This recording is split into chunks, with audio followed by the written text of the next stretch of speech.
Friend, where are you? Found you hiding here in the near clear blue.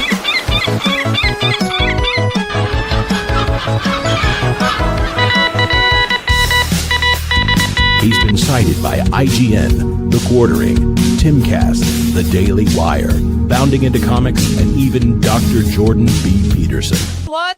Hey, the Pro Show is on. Awesome! Let's turn it on. Guys? Where'd you go? Morty, let's check in on Rian Johnson's new trilogy. Okay. I bypassed the compressor. What did you do, Ray? Son of a... That's gonna leave a mark.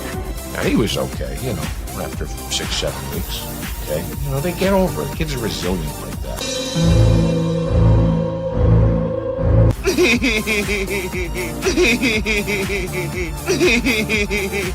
Yeah. I hate it. It's the standard, what would George do? I don't want you here. So sorry, George. I didn't think it would go like this. Fly, you fools! I've fallen, and I can't get up. Weird. Stay away from liquor, kids. I have always liked Cowabunga. Cowabunga! Now that's more like it, Mr. Wayne.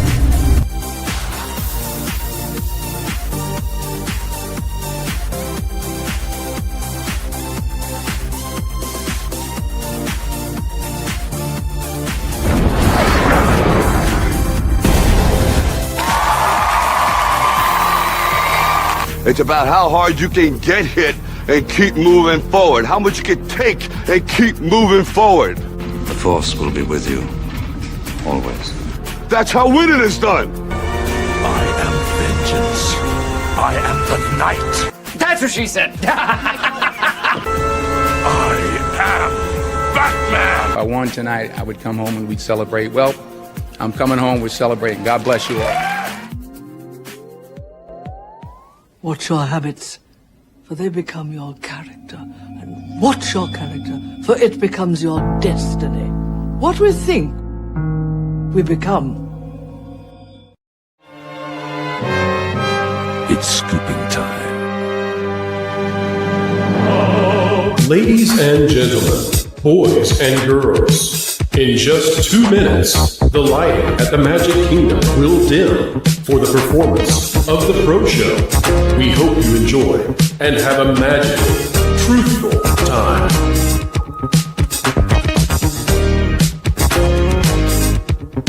For the safety of others, please, no flash photography.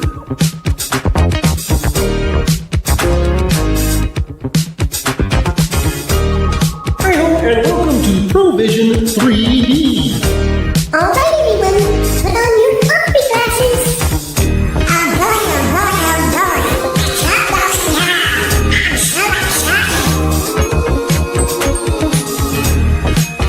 Keep learning, keep growing, and keep having fun.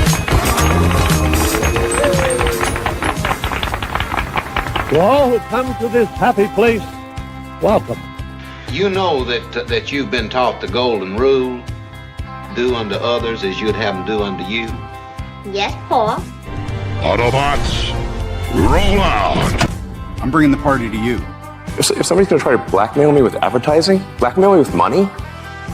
Fortune and glory, kid. Fortune and glory. Chicken jockey. All right, it's time to go to school, son. Come on, get your hands up, man. Are you okay? They'll never take our freedom.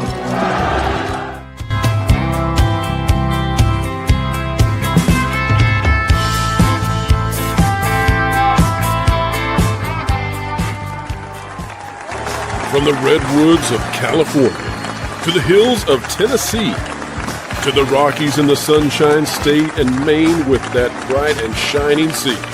From coast to coast in North America, it's time for your host with the most, bringing you all the entertainment news that should be fun.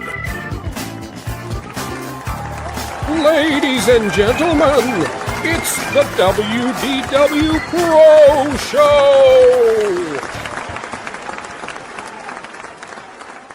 Let's take extra care to follow the instructions or you'll be put to sleep. And don't forget Taco Tuesday's coming next week. That's the day every rule-following citizen gets a free taco and my love. Do it live! All right, fine. Hey, Jonas, are we live? I believe we are. The last time I checked in the dictionary, I'm live. Are we allowed to do this? Can we do YouTube these days as JPEG streamers? I don't know, can we do this? This is a PNG, sir. You have just misgraphicked me. I consider myself a gift to the world, Jonas. That's fantastic. Somebody said that I always look grumpy, that even when I'm telling a joke, I look like I'm a sourpuss over here. So gotta work on that. Gotta find a way. Maybe put a smile on my visage. It's the stodgy shoulder pads, I think. It really, it makes you look a little stern. I didn't want to tell you this until now. I just have jagged shoulders. Oh, well, go check with your doctor, folks, if you have jagged shoulders like Jonas. Folks, we've got 300 of the highest IQ, smartest, best looking, and best smelling, dare I say, individuals out there joining us right now. Go ahead, give yourself a sniff. You smell marvelous. Welcome aboard to the Pro Show, where we continue to give you the news you need to know ahead of schedule before the drive-bys get a sniff of what we're going to say.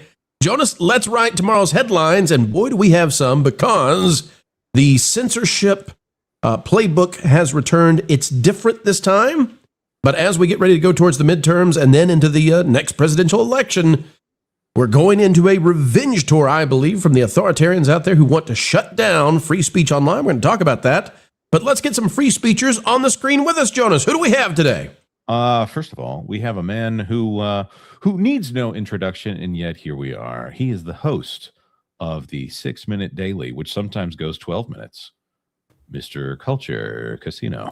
Yeah, actually, we went 20 minutes this morning, but then I said, "Hey, you guys, yeah. Sometimes they go over an hour. Oh, goodness, but yeah, sometimes it's mislabeled. Should be the 60-minute daily. But look, it's all driven by the audience. I love the audience. Speaking of the audience, I sent my audience before this show over to the folks that were at the M4 Empire.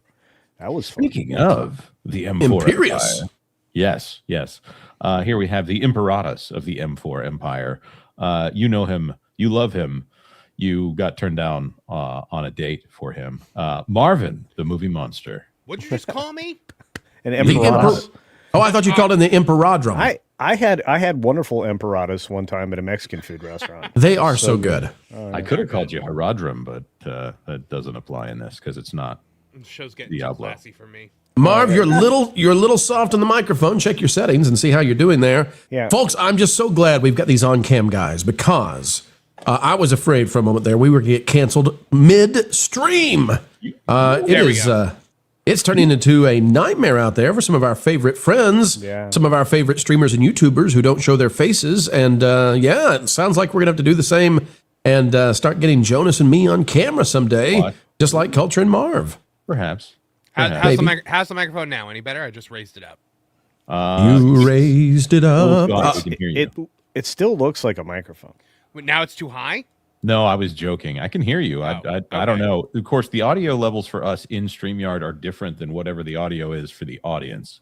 We'd need somebody trustworthy out there. Like if Kara says if the mic levels are good, I would trust that.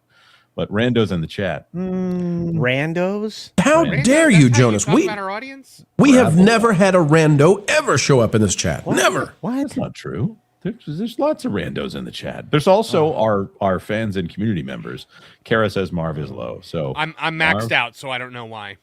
Oh. Go into the settings for the yard. I did.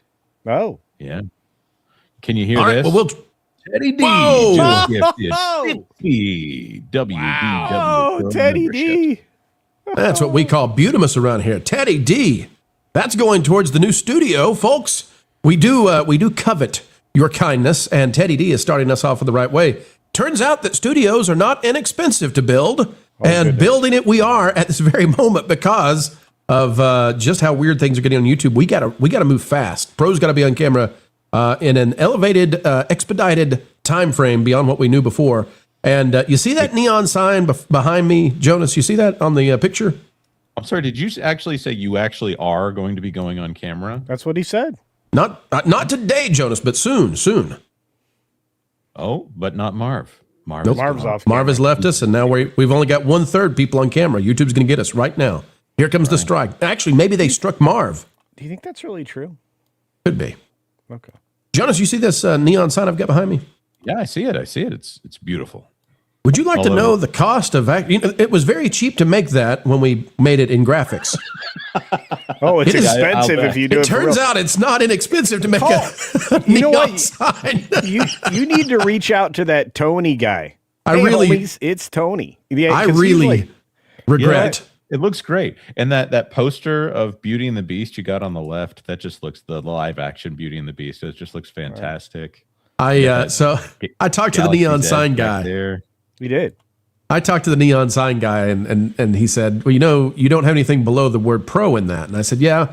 When we designed it, we didn't need anything behind, because my head's covering it. So we just assumed they didn't need anything. He said, well, that doesn't work anymore. So what are we filling it with? So I said, folks, you're two memberships. Hang on, we got to get to Teddy D. Here we go. Teddy first and Snarky. It's a neon, the neon sign. Here we go. Here, just play it. Oh, here we go. It's time to party. It's time to live it up.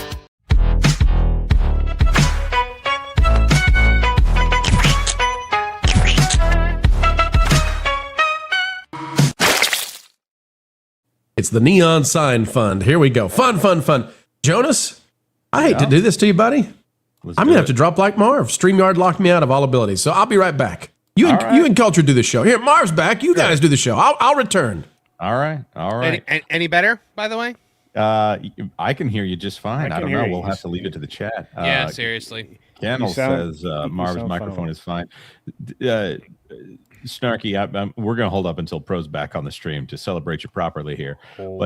It's funny how the people who chat are the ones that assumed that I was calling them randos, as opposed to the stream of people who never chat. We love the lurkers around here, and randos. We don't even charge a tax for that. Did you know? I think. By the way, I think That's Karen's true. trolling me right now. I think she could hear me fine, and she was Trolling, just like, No, can you imagine the lovely giggle that she probably has as she trolls you? Oh yeah, It's an evil. It's an evil giggle. It's not evil. Why? No. Why? When she's cheating at party animals, that's evil. We love. I'm just, what are you yeah. doing? If you're a person who regularly chats, I wouldn't necessarily. I don't know why you would assume I'm talking about you.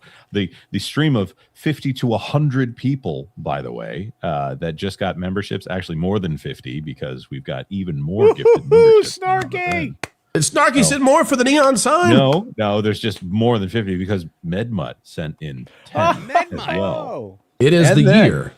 It's the year. And then it hasn't showed up in StreamYard yet because StreamYard's being weird. But Aaron Money sent in 10 gifted memberships. Money. All right, Look I'll at tell that. you what.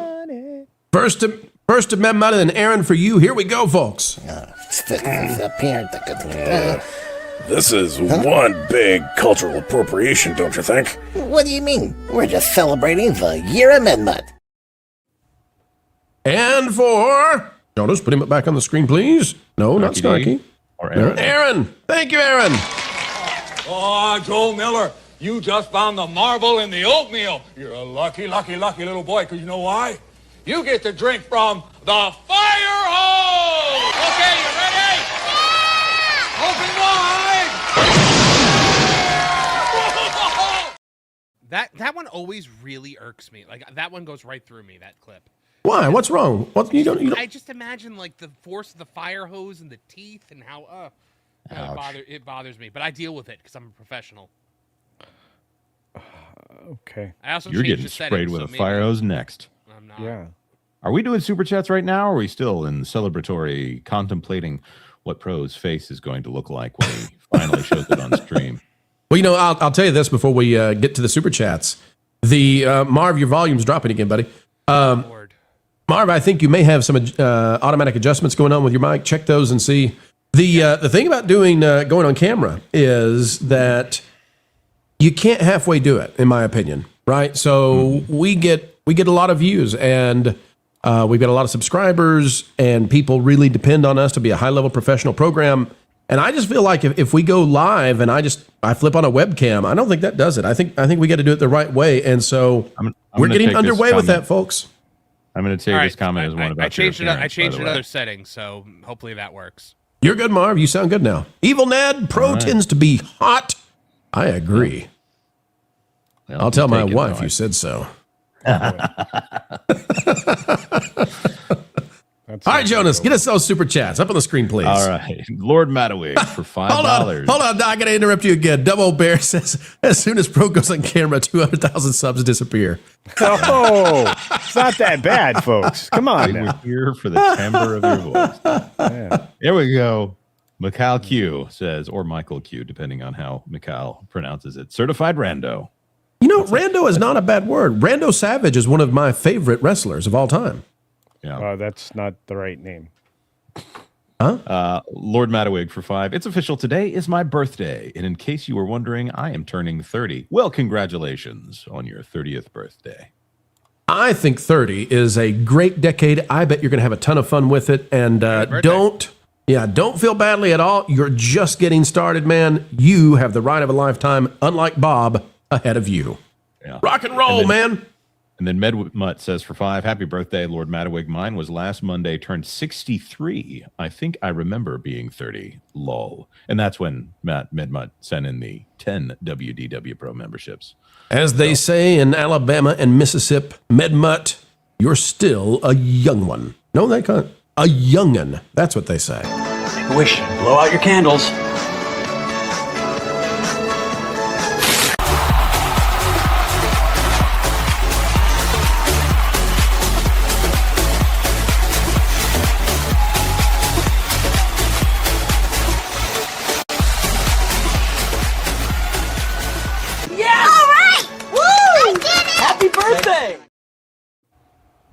That kid's got some expectoration problems. Archer Merchant for $10. I'm starting to wonder if a lot of those CEOs rushing for the door realized how bad the damage done by ideologies of the failed experiment, and people like Favreau see the weakness in Hollywood too. Boy, do we have great stories covering this. And we're even going to get to the point of talking about societal collapse from the woke era at the end of the show. So hang tight. We're going there. Yeah. One Punch Man Tolkien fan says, I can't wait for Pro's AI face. Yep. YouTube's a coming for us, let me tell you. Yep. First Dragon Queen for $5. WDW Pro, sponsored by That Wedding Place. We would like to borrow Jonas's soul band. I'm sure Pastor Ron will love it. Hugs for all. Where did Who's That getting Wedding married? Place come from? It's Rabbi Ron. Rabbi Ron. Is this because of some jokes that I didn't understand on the Monday Hangover last night? No. Oh, is it Miki's wedding to Hot Guy? No. I didn't bring we this up. We invented So the you whole said he was thing hot, yesterday. We went through the entire... That's his name. That's his name. His name is Hot Guy. This comes from... Roman Reigns. We went through the full... We tried to go through the list of things that Ron has done in his illustrious careers. And when we got to the point, we were jokingly saying, Ron, there's no way you've ever been a minister, right? And he got this strange look on his face. And we said, Ron, you've never been a minister, right? Well, it turns out that he's played a minister on TV before. So I was going to say, impersonating the clergy sounds more like it. Which so was one we of the started crimes that Jack Sparrow did in the end of Pirates of the Caribbean. We've started calling him Rabbi Ron now. Flying blind on a rocket cycle for $5. Good day, Alt. May the tuft be with you. And with you. And with you. The tuft is enough. I'd rather the tuft be with you. Yikes. Teddy D for $5. Good afternoon, Pro Panel and Gigawatts. Gigawatt? Welcome. Welcome aboard, one and all. Giga, please. Kalioth for $5. Jonas, Kara is back. Cue the music. Must camouflage the first Dragon Queen as the treasure hunters are out and about. Purple Tato launchers are... Tato. I think... Tato? Oh, Yeah, Tato. Tato. I thought that Tato. was a misspelling of taco. Taters. Tato. What's Tato's? It's taters. What's taters, precious? Launchers are armed. What's this, a potato launcher? What does it do? No. That's actually pretty good. Yeah, there was a time good, in my actually. life where everyone thought that they could do. It was like Sean Connery. Sean Connery's a great accent to do, but when everybody in the world was like, "Mine's better," even though they definitely weren't. That's what your Schmeagol said last night. Everybody thought they had a good Austin Powers for a long time, and I was so glad when those movies stopped coming out. Yeah, you really have to slosh your S's when you're trying to do a Sean Connery thing. And then, of course, there was a moment when everyone was trying to do Morgan Freeman, and I waited and waited, and well, here we are. Texas 84 member for 11. Would you say we have a plethora of randos? Yes, we do. For our Canadian friends, a plethora of randos. Do they really say that? Is that what Steve says? Does he say plethora as if it's sounds a about right? term? It's plethora. Sounds about right. I just picture the Principal Skinner. Yes. The first Dragon Queen for 5. Does Pro need a sign? I can send one Culture's way. Lights included. Ooh. I saw the sign. I'd like to see it again. Let's do it. Let's go. Opened up my eyes. I saw the sign. Ken Reihard, member for 26 months. Wow. Just filmed from the neck down. Get a white cat. It was so funny. Jonas was on camera the other day in a meeting, and I forget what he was typing on his keyboard or something, but his hands were moving back and forth, and it looked like Jonas was petting, a cat or a dog or whatever. And I said, we're gonna have to fix that. The camera's at that exact level for you, where it looks like you're an evil Bond villain petting a creature on your lap. That's right. And I was quite surprised when I was told that when I came back in the meeting. Juliet for pounds. Sorry, didn't mean to put that on you. By the way, Not no anymore. more smoking for the UK. Are we getting Clones Ain't Loyal today, please? Can I tell you, I have been listening to These Clones Ain't Loyal like every day. It is one of the first things I put on like my mix when I start listening to music while getting my day started. It's a banger. It's very catchy, but is it better than coffee? I can't play it because at least around my kids, because they'll start just singing it, and there are lyrics in that would make everyone go, "What? What?" I think we need to play our own stuff, right? I mean, that's just the bottom line here. We've got our own stuff to play.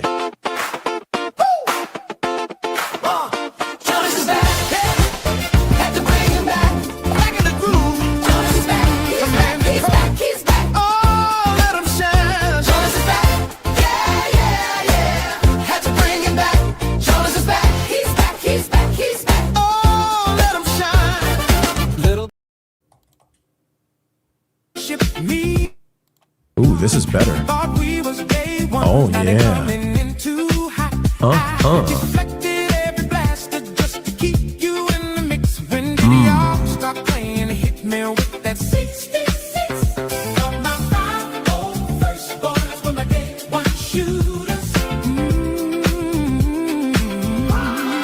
Oh, yeah.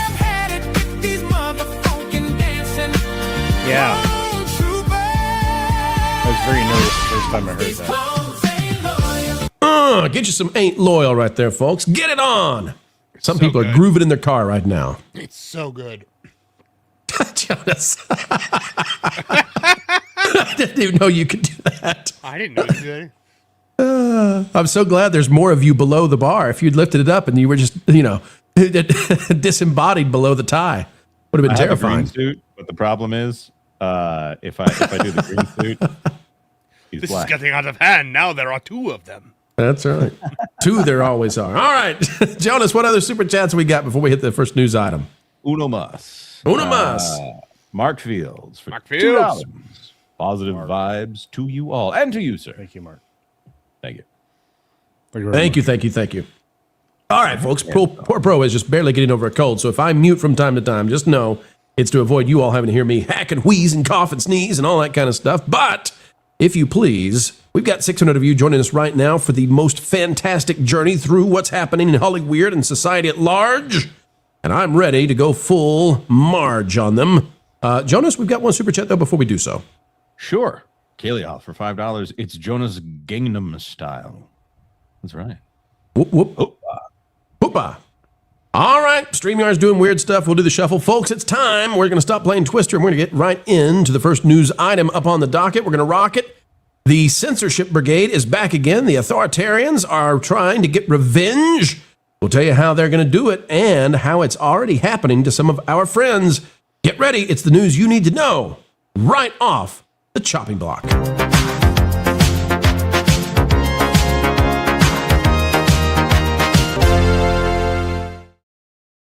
Censorship is rearing its ugly head yet again here on YouTube and beyond. And vengeance is theirs, they believe. Let's take a look at this one out of That Umbrella Guy. We're big fans, right? Everybody knows That Umbrella Guy. Good people. Umbrella Guy says, I need your help. YouTube demonetized my channel for inauthentic content last night. He says, I'm live every day, live, 2 to 4 hours, me speaking in my southern accent. How can I be a bot, Team YouTube? In fact, all my content has been live streams for almost a year now due to illness. He says, I also have on human guests. Megan Fox is there every Tuesday and Thursday. There's human content. I recently had on What the Hells, amongst others. I go on other shows. It's nuts. Been around since 2012, but as of right now, That Umbrella Guy is still struggling with YouTube because he does not have, I suppose, his face on the screen. Next Lev joins in and says, YouTube's inauthentic content policy is hitting established channels with no warning. What's happening? Channels with 4+ years of clean history are being demonetized overnight. Appeals are getting rejected even when creators show full production workflows. No specific explanation is given, just the label inauthentic content. Creators can't reapply for 90 days. Whoa. Teams and salaries are at risk in the meantime. And folks, you can see here what that looks like if you're dealing with some of these larger, actual companies like what we run here. This organization from Expert QQ says that they've got 4 channels. They've got revenues of $30,000 plus per month and a team of 40 people. A team of 40 people. How do they make it in on 30,000, 40 people? I don't know. But anyway, 90 days gone. Now, how do you survive if for 90 days there is no recourse? I don't know. And of course, some people are out there saying, and by the way, this has affected some of our very good friends, some of the people that you watch out there. But people are saying, well, it's just the AI. YouTube has implemented this AI solution and it's misfiring and you got to bring attention. And I get that, right? But something significant is afoot. And this just came out this morning from Alex Weprin out of The Hollywood Reporter. YouTube opens up AI deepfake detection tool to all of Hollywood. It says the tool, which requires a celebrity to upload their likeness, boy, that's going to be hard, will flag potentially infringing content like, say, a star playing a role in fan-generated movie or a possible takedown. These clones ain't loyal might be the kind of thing that is a foil for your channel down the road. The idea here is, folks, if you want to read the article, you're welcome to, that if somebody uses AI to generate an image of Brad Pitt or Tom Cruise or anybody else, they could lose their channel. And, well, we also wonder, what if it's making the rounds? What if it features IP that people are familiar with? Say, Star Wars, for example. This could completely shut down all of those Star Wars AI films, Star Trek AI films, everything else. If it shuts that down and a channel is covering that because it's newsworthy, does that channel get shut down as well for covering it because it's newsworthy? This is Hollywood's attack back at AI. So at the same time that some of your favorite content creators who don't want to be seen on screen, at the same time that they're going down, Hollywood is also going to be going after anybody who puts their likenesses up on the screen. I think something's playing here, guys. I think there are lots of things happening very quickly behind the scenes. I want to go to Marv first on this. Marv, your thoughts on some of our friends being taken down from their channels, and at the same time, Hollywood getting a new tool to wreak havoc across the YouTubes if they believe their face has been seen in a way they didn't agree to. I mean, it's absolutely insane because the new media brings in so much money for this platform. I don't understand why they would launch an attack against it. And Hollywood is just looking for reasons to take the new media down because it's such a threat to it. We are seeing, I think, an overreaction and an overcorrection to AI right now that will eventually even itself out. But in the meantime, how many channels are going to lose their livelihood? How many businesses are going to collapse because they rolled out something that is unfairly targeting people? Yeah, and part of the reason people don't go on camera, and so I can speak to this as someone who's been doing YouTube now for 3+ years, and I think we've been very successful with a still image. But part of the reason is expressed here by, if we go back to That Umbrella Guy, down at the bottom of his post, he says this: He says, I've been around since 2012 and cover cases, legal cases, since 2018. Again, I do those live. Depp versus Heard, Afroman. How do we pronounce the last name, guys? Maynor? That's how I pronounce it. Baldoni versus Lively, others. He says, currently I'm covering multiple cases out of Florida from one group of people, crazy people.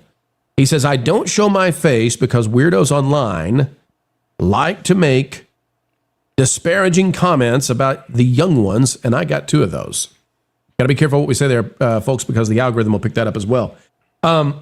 So partially the reason that I have decided from a long time back that I didn't want to show my face, I've got multiple reasons for that, but one might be, folks, if you think about when you're driving down the interstate or you're driving down the highway or driving, to your local Chick-fil-A, Starbucks, what have you, do you put your address on your bumper? Do you put on as a bumper sticker your address so anybody who gets mad at you on the road can follow you home? No, of course you don't, right? Because we all recognize that there are varying degrees of anonymity that we need in order to function. And so we don't want, in a crowd of 1,000, there's one crazy person. We don't want that crazy person to have complete and total opportunity to deal poorly with us. And so there are extra things that come into play once you're on camera. And some people have decided that in this world, especially 5 years ago when, boy, oh boy, if you said the wrong thing, you were not only canceled from the internet, but they would come after you in every other way. Oh, you want to go get a job working at Wendy's? No, you're not going to be employee of the month there either. We have canceled you completely from society. Like, you don't get to exist anymore. And so people have decided that since that's a possibility, we could go back to that. They don't want to be on camera. They don't want to be seen.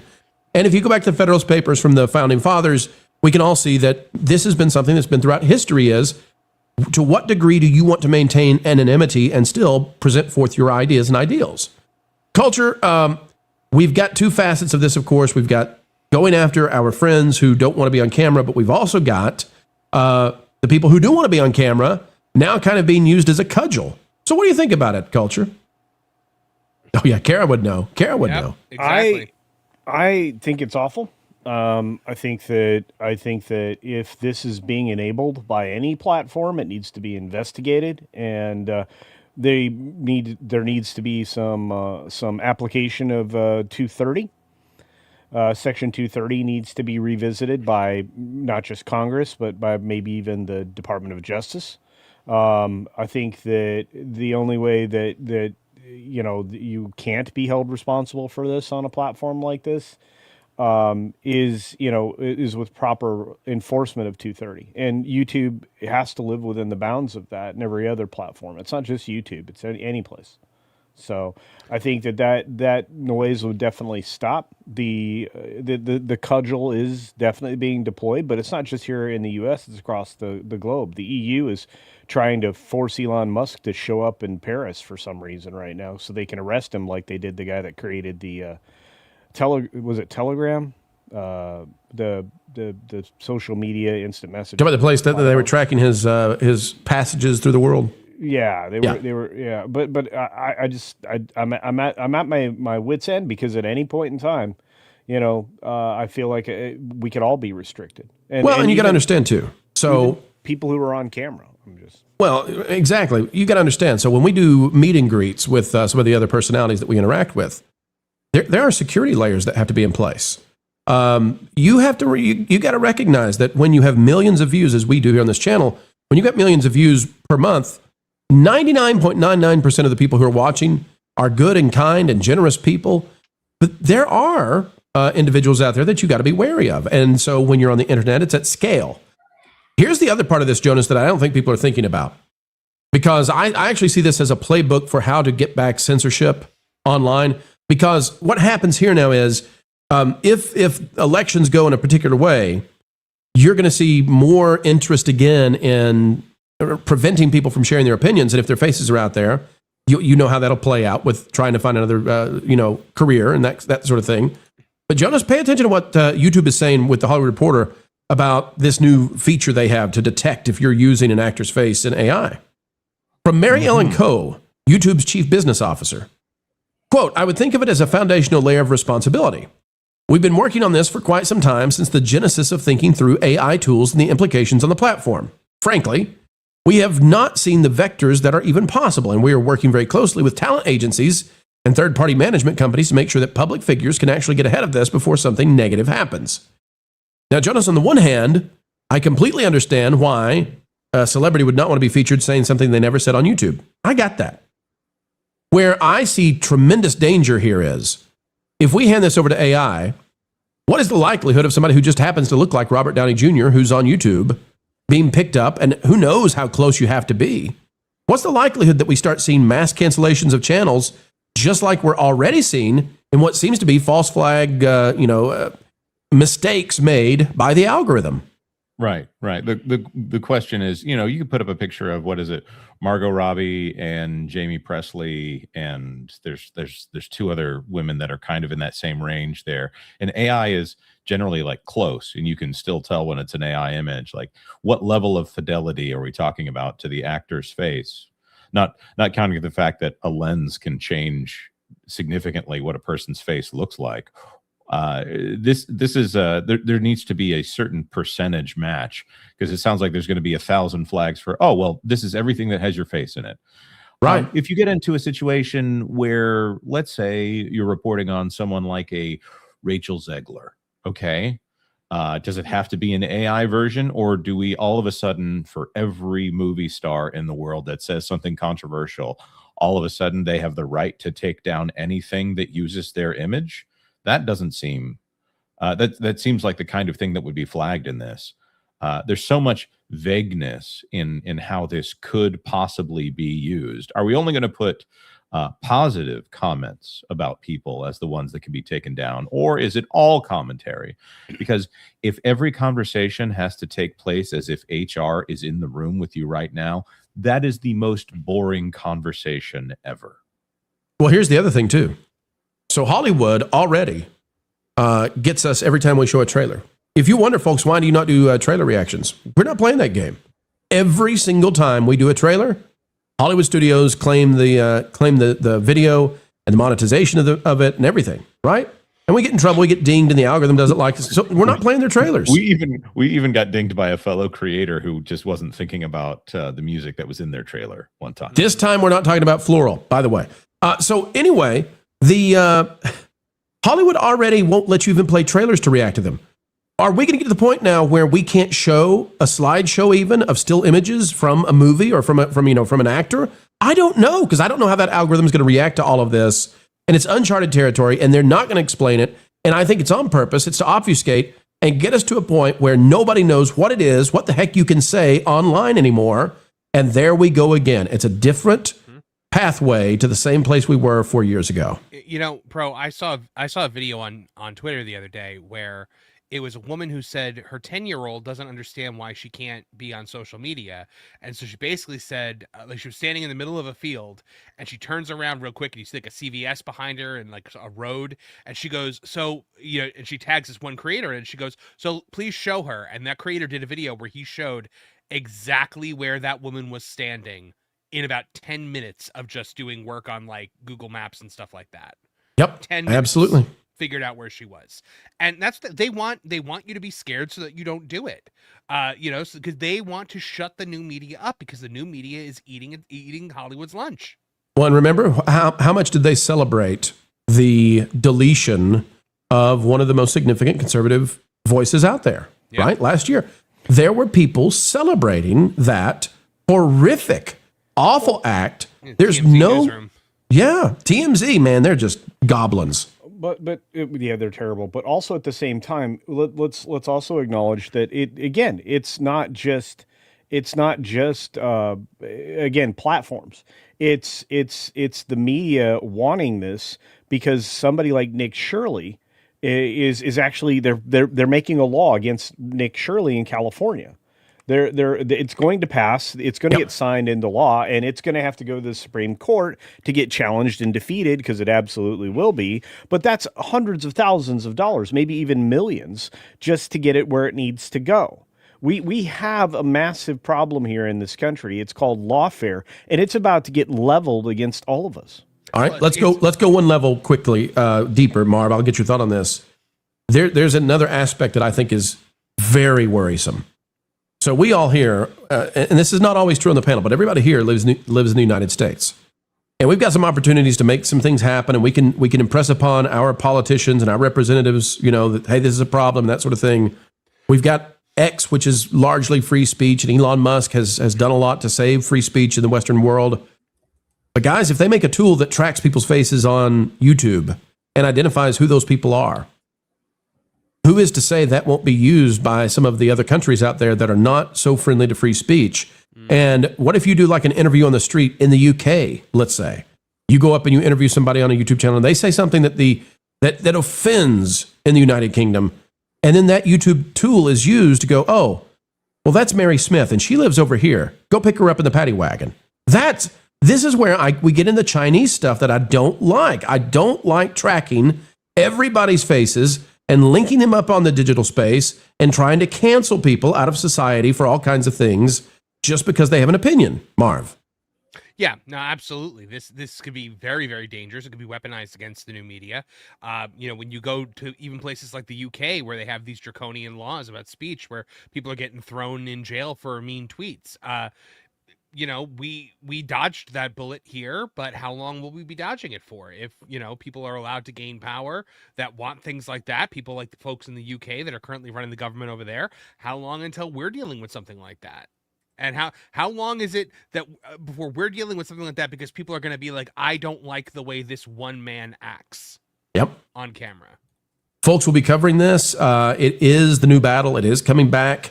And depending on how things go with the elections, we try not to be political here, but there's one side that's very much in favor of shutting down dissidents. And I got to say, I'm starting to really believe, based on how things have played out in the last 2 years, I'm starting to believe in the horseshoe theory, that the farther to the left or the farther to the right you go, it actually it begins to look like the same thing once you go to a certain extreme. And we've got to get things back to the mainstream middle, the sensible center. And I think sensible people can say, hey, there's a reason for anonymity to some degree online. And also, although we don't want actors saying and looking like they're doing things they never did, we've got to find a middle ground where we protect channels from being struck down over crazy and frivolous things. And a human needs to be in charge. As powerful as AI might be, a human needs to be making these decisions every single time when giant companies and organizations are being taken down by these sorts of decisions.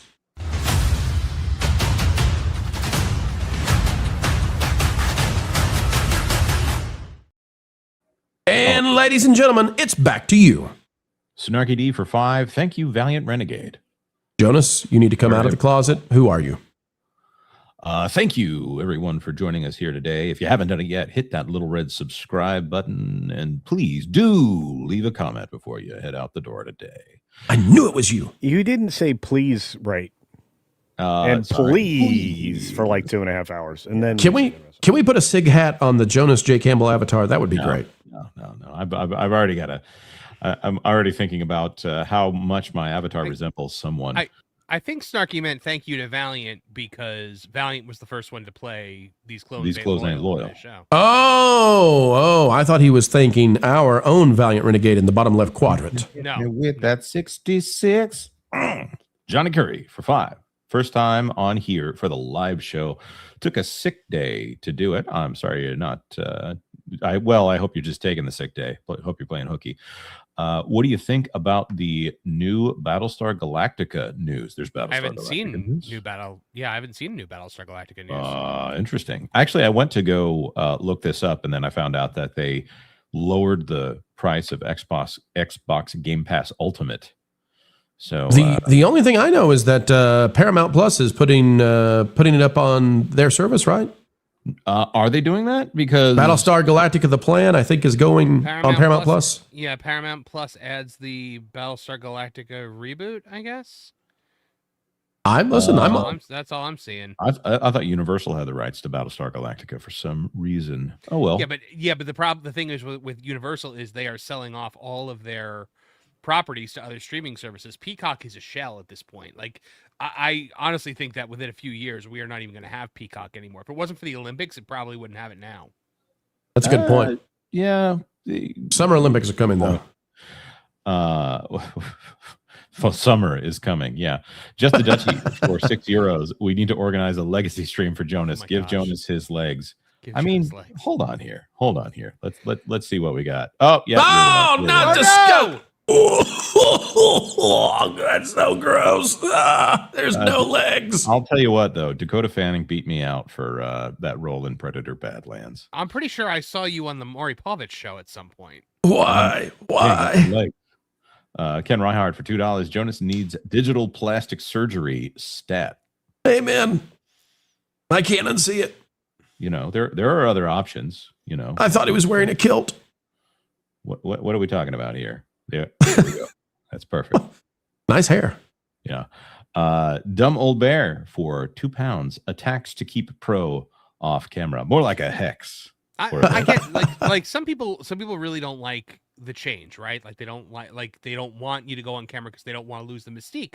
But unfortunately, I feel like YouTube's not really giving you much of a choice. I think we're there. I think YouTube has made the moves where we're going to have to move to that kind of a format. The question is, even if YouTube doesn't ban a channel, will they promote a channel anymore? And we've started seeing changes behind the scenes where it's like, hey, all of our statistics for our videos are fantastic, but YouTube isn't showing them to people who are unsubscribed. So what's up with that? And we still do fine, folks. I mean, we're still making forward progress. We're not receding at all.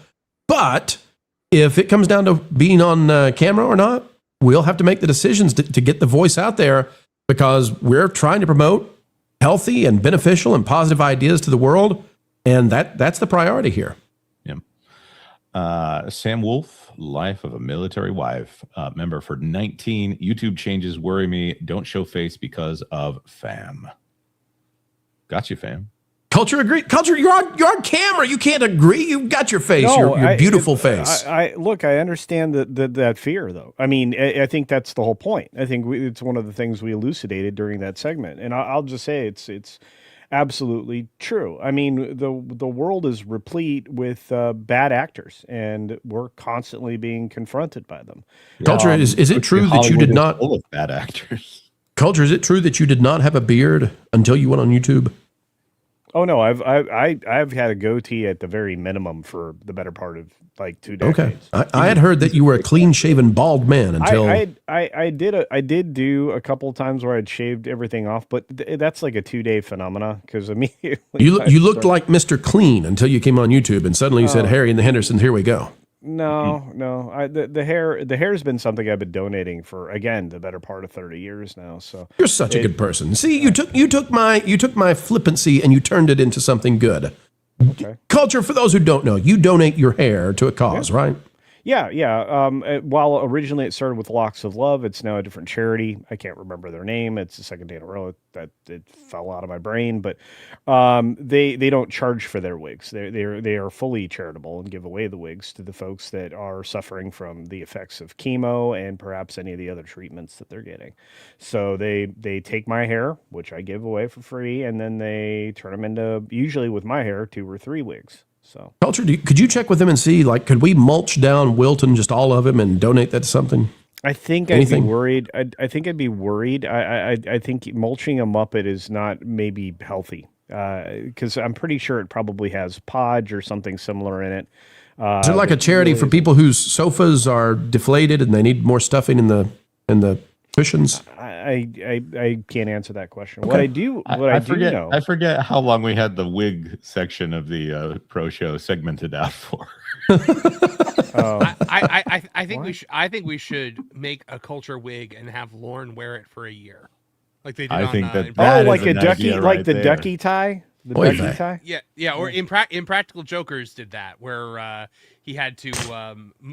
They made a wig out of Q's hair and. What's his face? Murr had to wear it for the entire season. Had his driver's license picture with it. Amazing.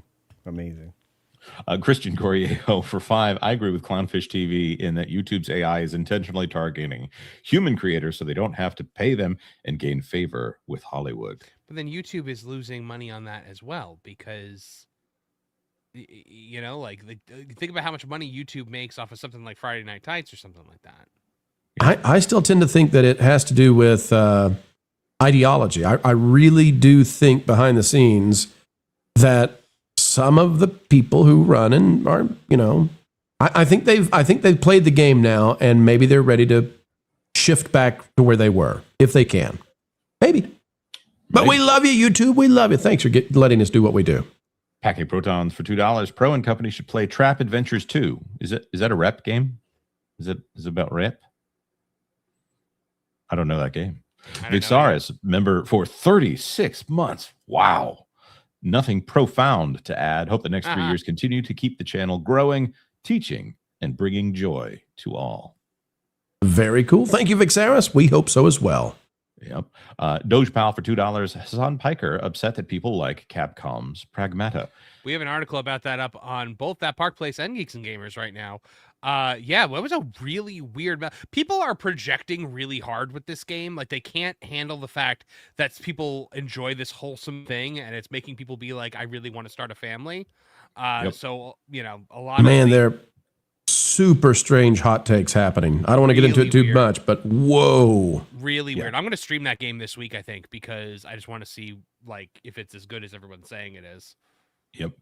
Kaylee for $5. Battlestar Galactica, its pilot miniseries, the movie Battlestar Galactica, the plan, and prequel Caprica are all headed to Paramount Plus and Pluto TV. Caprica hasn't been available for streaming anywhere for a very long time, right? It was difficult to find. Isn't there also Blood and Chrome? Not that I know anything about Battlestar Galactica. What about the 1980 Battlestar Galactica? I don't know. Archer Merchant for $2. Did you see Disney Plus plans to market kid rave videos? Only if it were light switch raves. And the Homestar Runner references, they're back again. That's right. All right, 2 more, Jonas, then we got to get to the next news item. Yep. Let's see here. Cannell says, thought that I was like the doctor from Johnny Quest. Fair enough, but I don't have red hair or a leisure suit. Mike Nares for $5. Endgame re-release is letting us ignore the last 7 years. It makes me wonder if something similar is planned for Starfighter. How wild is this? Where they were just kind of like, yeah, guys, look, like, you don't. We know you didn't watch any of these movies. You don't have to see any of them. Just go see Endgame again. And you'll be fine. I think that's also to try to keep people away from the homework mentality about that. I think that's from a marketing standpoint. They have to say this all did not matter. Snarky D for $5. Pro wrote for Clownfish folks before YouTube Pro Show channel. And Geeks and Gamers been over there, and the WDW Magic forums. You just never know where Pro might go from time to time. Yep. All right, Jonas, are you ready, sir? I am ready. That's right. All right, permission to launch. Ladies and gentlemen, let's dive into the next big story, this time coming from CNN.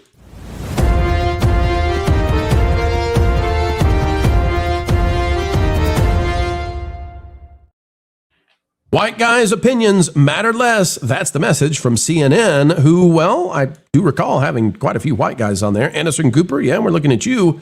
And more over there, too. But posted by Traveling Flying, at Traveling Flying over on X. Taya has this one. Latino woman to a white man, quote, your opinion matters less because you're white. Now, folks, we could cover this and just, you know, it's audacious and we can play it for the sensation and all that kind of stuff. But I would dare say that there's an angle here most people are not thinking about, and we shall. Look which Latino woman it is, too. Who would have ever guessed? Disney's The View, lady, Anna Navarro. The angle, folks, as we play this, that I would hope that you'll consider. CNN is being purchased by Skydance Paramount. They're out of time. This is the last gasp for some of these people. They're not going to be coming back, I don't believe. New people are going to be coming in. Overhaul is on the way. Barry Weiss is going to get her way. And so I think it's free season to just say stupidly silly and offensive things.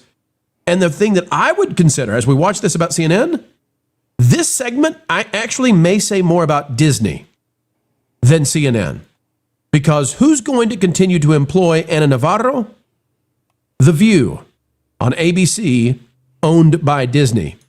I'd say her time with CNN is just about out. Here's what she had to say over on the cable news channel at 10:30 p.m. Eastern, prime time for those who are still alive watching the channel.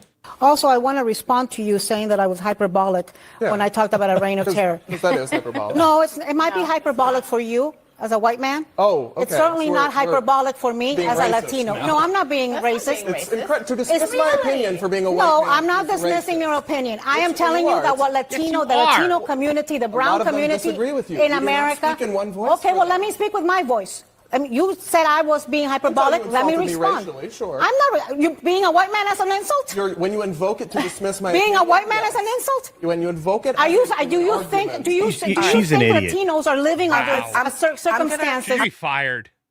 She should be fired. This is a Disney person. This is Disney. Yeah, I'm with you. Walk us through, guys. What does this mean for Disney to continue to put her in her position? Everybody on The View is just absolutely insane. But this, by the way, this is what they did. This is the thing that has pushed a lot of people who were formerly on the left over to the right, is the fact that when they try to speak up, they are told this exact same thing. You don't get an opinion because of your race, because of your gender, because of your sexuality. You are not allowed to have an opinion anymore. So, that has made a lot of people turn on the left.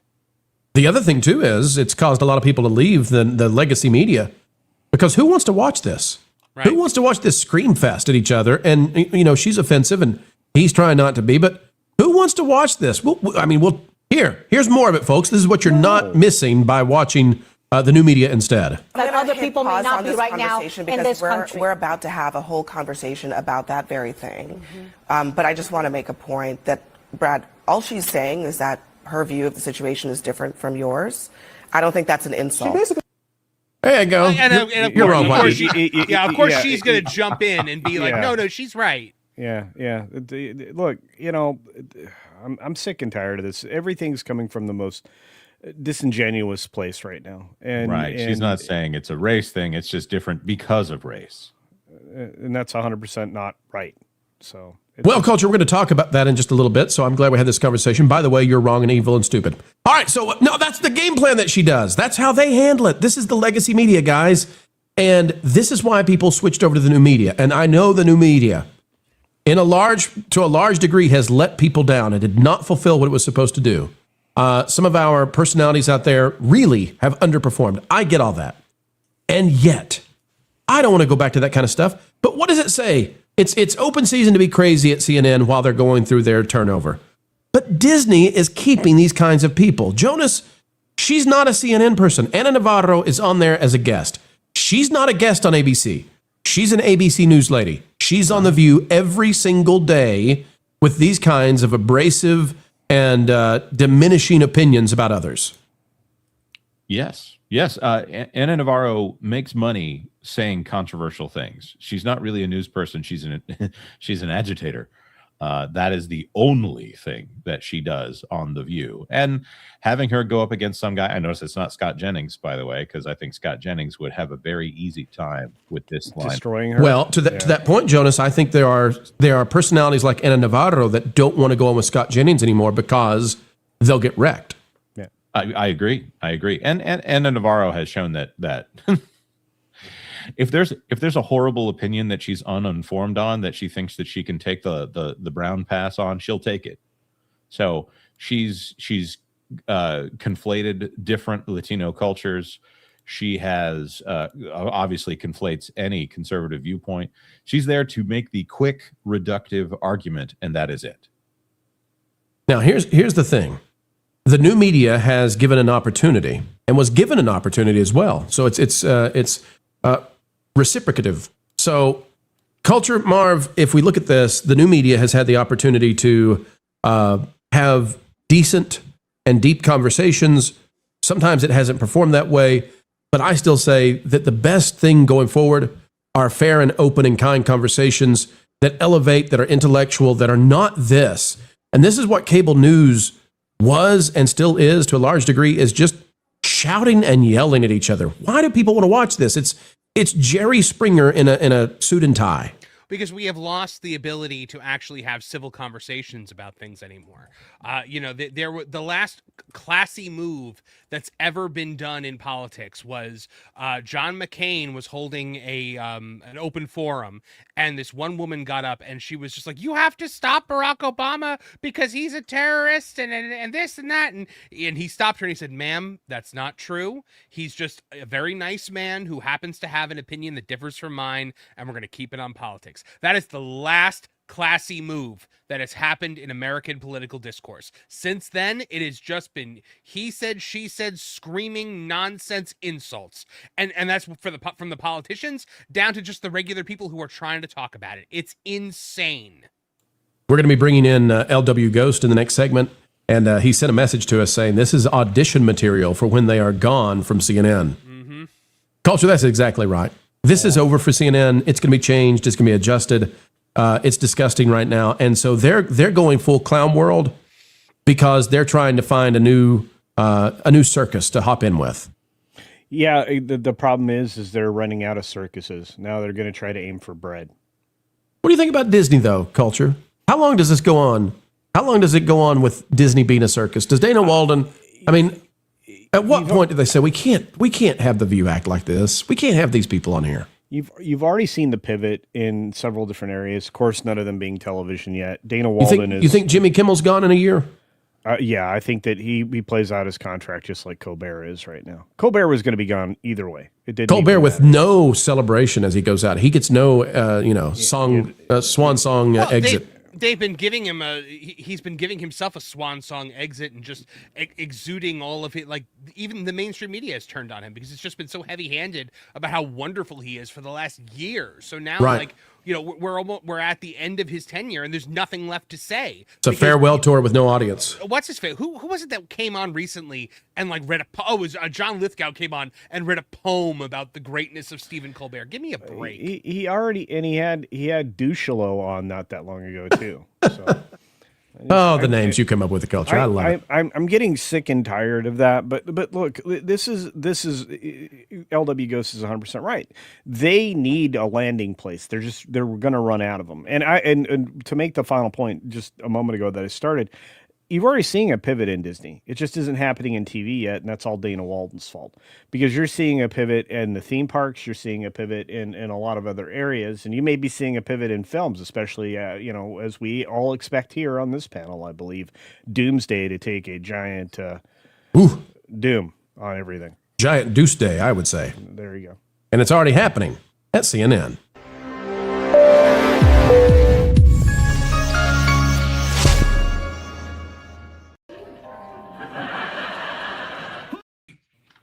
We don't even have to ask who it's going to be. We know it's our good friend LW Ghost. It's a pleasure to be with all of you wonderful people and to provide one more thought about what you were just talking about. Tell us about it. What do you got? Do you know what the scariest thing for all of these lefties without portfolio that are going to wind up gone from CNN, et cetera, is? The fall of Megyn and Tucker and Candace. Because if they ever had any aspirations to being their own person, like those three had successfully done, and then blown it, they're getting a textbook example of how quickly what you think is your audience can turn on you when you stop doing what you're supposed to do. Now, talking about audiences, though, Lou, audiences are turning to you at Lou's Views over here at the Patreon. Oh, sometimes they do. Yes. And I have been remiss, shame on me, because I've had some travel and some medical stuff, but I'm about to get back on the road to viewing things more frequently.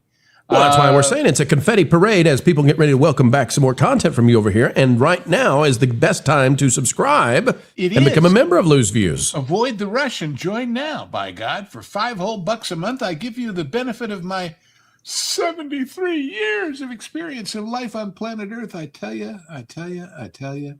It ain't the years, it's the mileage. I thought you were 63. I thought, listen, you come up much younger in your delivery, sir.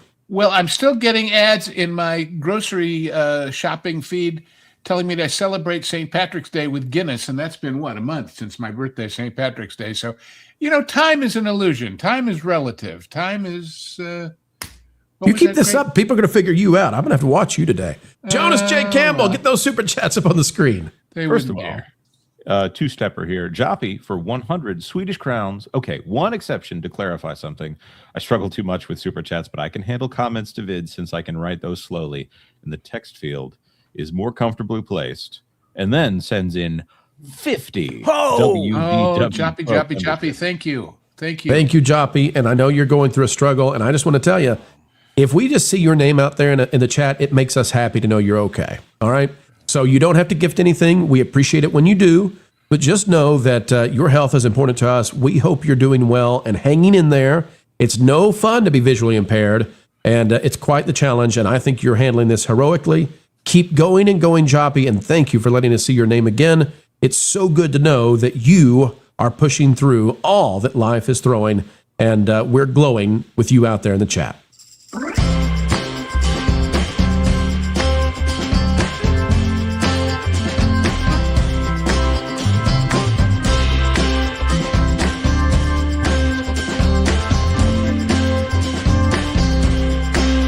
Perfect.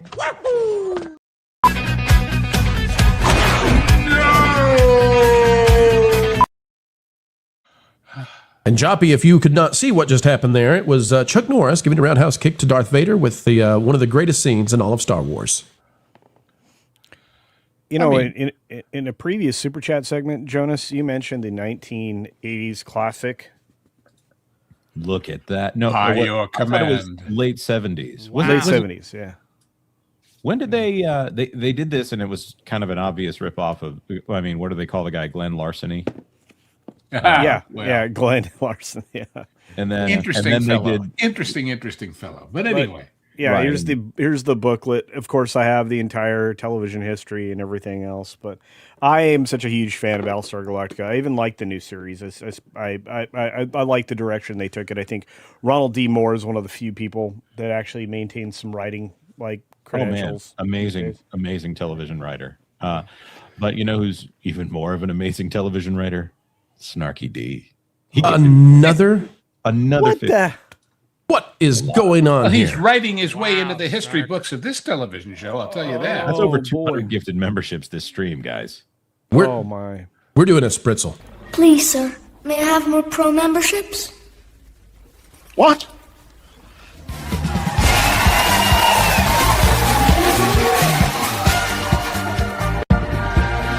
God bless us, everyone! It's a super spring spritzel.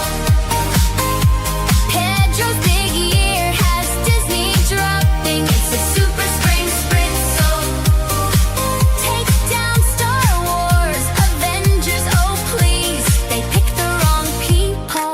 Even Bree said, nah, woke is collapsing. Theater snapping. It's a super spring spritzel. Oh, spring spritzel. Switch to Ryan Gosling. But for me, it was Tuesday. And Snarky D says he was doing that in honor of Joppy. So thank you very much, Snarky. Appreciate it. Thank you, Snarky. You say this, Teddy D for 5, praying for you and hoping for the best, Joppy. As are we, but Jonas, you mispronounced the name. Hoppy? Nope. Teddy D? Fitty D. Fitty D? Fitty D. Oh, I see. Well, that's very difficult to say. Fitty. That sounds like I'm saying fiddly D. No. Yes. Fiddle-dee-dee. Hi, fiddly D. No, it's Fitty D. An actor's life. You know why it's Fitty D, Jonas? What's that? Because he dropped 50 memberships? Oh, what? Again? All right. We're above 250 now. So that's a lot of memberships. It's getting crazy out there, folks. Celebrate with us. Call me selfish if you like, but that's a whole heck of a lot of Genre Guys viewers. Amen. And a win for so many. And we're going to have more member-exclusive content coming out later this week with a member-exclusive live stream. And Jonas, not only that, but we got a 30K celebration for that Park Place coming out this week. That's right. That's right. I still need to talk to my scheduler. Maybe I should just get her on the phone real quick on that one. Every time a membership is gifted, a content creator gets his wings. Is that gendered language? We're not at Magic Kingdom, Dad.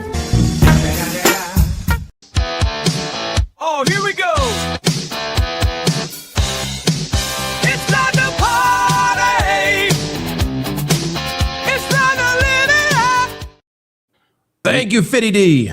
We are all out of order on the super chats right now, but Wildman of Yavin just gifted Gavin. 5 Wildman of WD. Gavin. Well, Gavin does need a Wildman to come in and shake things up, but this is the Wildman of Yavin. I think the studio is going to have a neon sign after all. It's like a neon Christmas in April. It was a peaceful planet until he arrived. Then he brought wild to our skies. You know that the gendered language clip, as wonderful as it is no longer accurate. You're right. I think we forced Disney's hand. Yeah, you did. It was all you, Pro. I said we, not me. Have they put it back in the like fireworks shows and stuff like that yet, or is it still just the monorail? Parades, monorail. Please, dreamers of all ages, calm down. I think it's just at the monorail, and there has been a change somewhere else. I'll have to look that up, Mark. But there's another change that happened quietly.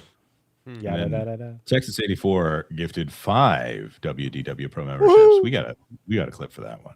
God dang it, that's great. God dang it, from the bottom of our hearts here on the WDW Pro Channel, thank you. There you go. Right. 1 dirty bird for 2. YouTube problems don't happen on a green machine.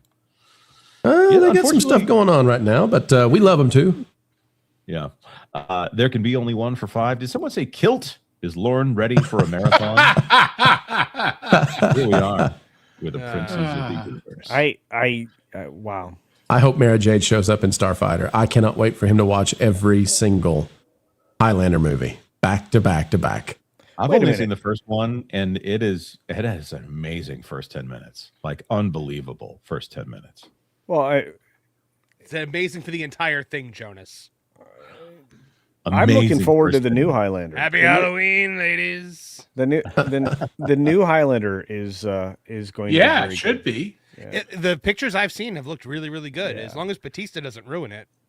I mean, if you have Henry Cavill showing up doing a Scottish accent, there's a lot of women who are like, okay, I don't care what he's doing for the 2 hours. Henry Cavill with a Scottish accent, you've got him there. So have you seen that cute interview with Cavill where he talks about his nephew went to school and it was, what does your family do day? And the nephew told the teacher his uncle was Superman.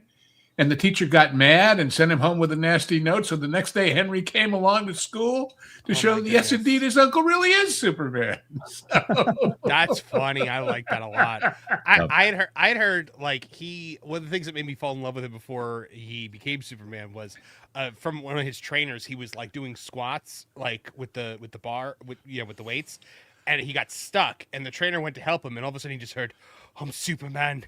I'm Superman. I'm Superman." And he like stood up with it. And I was like, okay, cool. He gets to be Superman. No, there are so many endearing stories. This guy, he's been just absolutely brilliant throughout his life. He lives a good life. And one of the stories that I'm most fond of is the one where he met Russell Crowe when he was playing football. Pointing around the world. Oh, different Russell Crowe. Rugby. Maybe it was rugby. It was either of those things. And so he walked up to Russell Crowe or somehow they engaged in conversation and he said, they "Hi, met. Mr. That's Crowe," when and he they goes, first "Oh, met. you want to fight, do you?" Yep. No, he was a young person. Yep. Christian Coriejo for $5. Are VTubers affected by the anonymity problem? If not, a potential workaround to the camera anonymity issue would be creating VTuber avatars for yourselves. I thought about that, just in case. I think we're getting to the point where AI is going to be able to make people look like they're. I think it's already there. You can use AI to make yourself look like whoever you want to be on screen. So we're going to get into a really weird place where you got to be on camera, but half the people that are on camera, we don't know if that's really what they look like after all. So, well, think about Master of the TDS and his partner and the streams they do and the videos they do. They're using VTuber stuff. Mm-hmm. So Gundam does that too, and a bunch of them. Yep. Spring 91 Bear for $2. Anna Navarro equals Miss Piggy. Let's not do that to Miss Piggy. Oh, Wendy F for $5. Does Anna know Brad is gay white man and center politically? Doesn't matter. Doesn't matter. He's white. Nope. Well, as far as they're Well, concerned, I don't know. According to them, though, his willingness to bed other men, does actually give him a right to an opinion. What do we know about J.K. Rowling? Not as much as it did 10 years ago. Okay. What do we know about J.K. Rowling? The minute you step out of the orthodoxy, that's it. You're out. Packing protons for $2. How about that Gators in Heat place? Well, that's just Florida. Oh, boy. Yep. Archer Merchant for $5. BlackRock saying it was a failed experiment was the final signal / switch being thrown. Larry Fink trying to deny that he ever said the things that he said was beautiful. Watching him squirm when talking to that Fox News host. The question is, if the politics shift in the next election, does he go right back to it? I don't think they can afford to. The pivot's too expensive. It's cost them a lot, and not just credibility, but I mean, the media trust problem has not gotten any better. It's gotten far worse. I mean, we're sitting in, at very, very low levels. Elon Musk highlighted that the other day. And look, I mean, it's bad for business. Look at what Disney's gone through. Look the number of flops and failures that they are having to absorb. Because of Iger's stupidity and complete adherence to the message and the Fink plan. Kane and Barnes for $5. Culture Casino. If you like Ronald D. Moore, you'll love For All Mankind. The best Apple TV original. The best? I'm going to tell you something right now. After seeing some of that, I will say that you're probably right.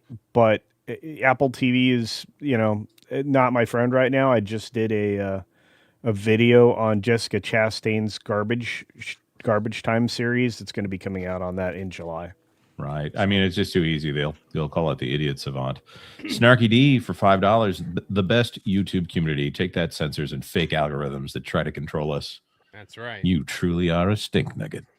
Every day we wake up and we say, how did we get so lucky to have such a great community around us? And folks, if it was not for you, we could not do what we do. You are the gigawatts. Yep. The first Dragon Queen for $5. I see Pro doesn't want my handmade sign. Fine, I'll make it for Jonas instead. Are you actually making lit signs? Interesting. No, she hand paints them, and I have to tell you, I have one for that garden place, and if you're not subscribed to that garden place, you're missing out. Four long forms in. I bought a poster, a one sheet of Rachel Zegler's Snow White to put up in my office for if I ever went on camera, just out of gratefulness, honestly. And I think that might be in the background. Is that the dartboard edition? It's close to my physical media collection, so I don't want to risk it. I will say the guy who is making the sign for the studio is some of his signs, you'll find them in movies next year.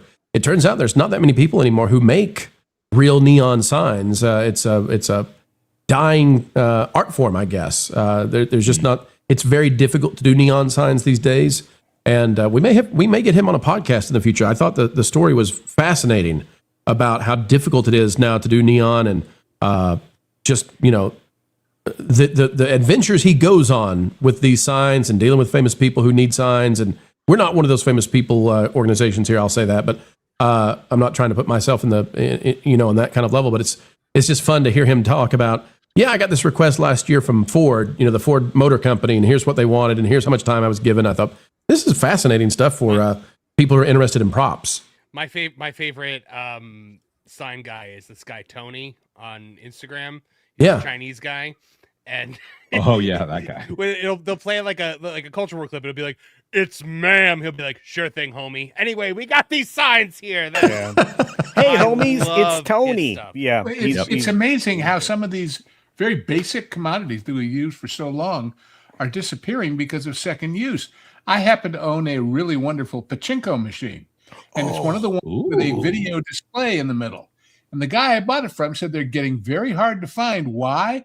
Because the Chinese and others are yanking the video screens out and putting them in cheap tablets for reuse. Oh, I had not thought of that.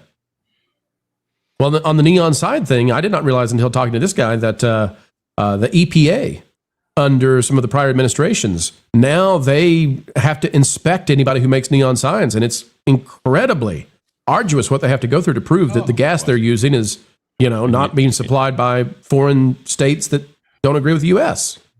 Interesting. It's like, seriously? Is neon that hot of a commodity? I guess so. I mean, last I heard it was a noble gas. Glade Ribbon, member for 33 months. Look at that, man. And I hope that you are dangerously sober today. Idea: VTuber avatars in Hanna-Barbera style. That would be an upgrade from the Filmation ones, definitely. I like it. I love that. Although, if you give Pro too many ideas, he might end up with, well, I'll be Fred and you be Barney. And I don't know about that, Fred. I put dibs on Tennessee Tuxedo. That would be great. WJB Daily for 2. Disney down 1.8% today. 104. It's the M&G Souchage. I think that's supposed to be suckage. That probably. What is M&G mergers and Mandalorian and Grogu? Mandalorian and Grogu. Oh, that makes sense. I was going business terms. Yeah, I guess it's the upgrade from Burger King announcing the Mandalorian and Grogu menu. Yes. Snarky D for 5. Look, Harry DeHender. I will go platinum snark on another again or look from you, Mister Harry. And platinum and snark. DeHender. I think this is a reference to something else, guys. I think this is perhaps one of those hair and funky places moments. Interesting. I think Snarky's phone has gone kaputs on him. Look, Harry DeHender. I will go platinum. Most of these words make sense. Mm-hmm. I don't know. think Just it's not together. Harry and the Hendersons, right? Yeah, sure. But Sure. when you say most of these words make sense, I think you have a new add-on line for that one about all my fellow whatever. You know, This goes out to all my fat finger super chat homies. Snark dog, turn it up. there you go. Michael Thomas for 5. What's up, Pro and friends? Thanks for the show. Here's a super chat to get you closer to your goal. Thank you very much. Thank you, Michael. Thank you. 24 out of 50 on that goal. And I'm hearing that there's a big town hall at Warner Brothers today with the main man Gooner. A new town hall at Warner Brothers, you say? Yep. Boy, I hope that Anna Navarro comes up. Wouldn't that be wonderful? That would be Wouldn't amazing. that be great? Well, you know, she might dismiss his opinion as a German man or something. Jonas, before we hit the next news item, I just got to tell you something. Uh-oh. Yes. I've never said this to another man before. Oh, no. Uh-oh. Jonas, Reminding me of you Eric. worked harder than any person I've ever seen to get that noble gas joke in. And I salute you for it, because when it happened, I just sat back in my chair and thought, that was worth it. I smiled. That was worth it. That wasn't hard work. That was adult ADHD. You went there, buddy. You committed and you made that joke happen. Well played. Thank you. Now I have to go scientifically check to see if neon actually is. No, you're correct. It's a noble, gas. You're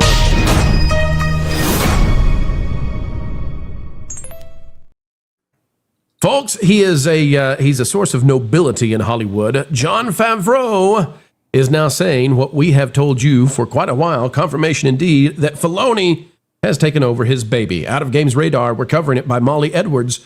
Ahsoka Season 2 is dealing with higher level of Star Wars compared to the ground level experience of The Mandalorian and Grogu, Jon Favreau says. Well, that doesn't sound good, does it? Let's walk through how this happened and what's going on. The trailers released for The Mandalorian and Grogu so far have teased a low-key adventure. Oh, boy. Talk about, yay. Oh, hey, kids, you want to go see some Star Wars? Yeah, Dad, what's in it? A low-key adventure. There looks to be plenty of excitement in store, but no I galaxy. thought he was on Marvel.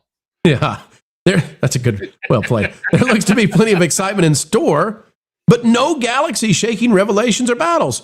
Hey, kids, you want to go see a Star Wars movie? Yeah, Dad, what's in it? Well, no galaxy-shaking revelations or battles. Director Jon Favreau has expanded on the stakes in a new interview with SFX Magazine, confirming that while the Mando movie isn't carrying the Star Wars mythos forward, another upcoming project is. Hey, kids, you want to see something actually cool? Go watch it on Disney+. That'll work out well. Here's the quote from Favreau. Anybody who saw the sequels knows that there's a first order coming in.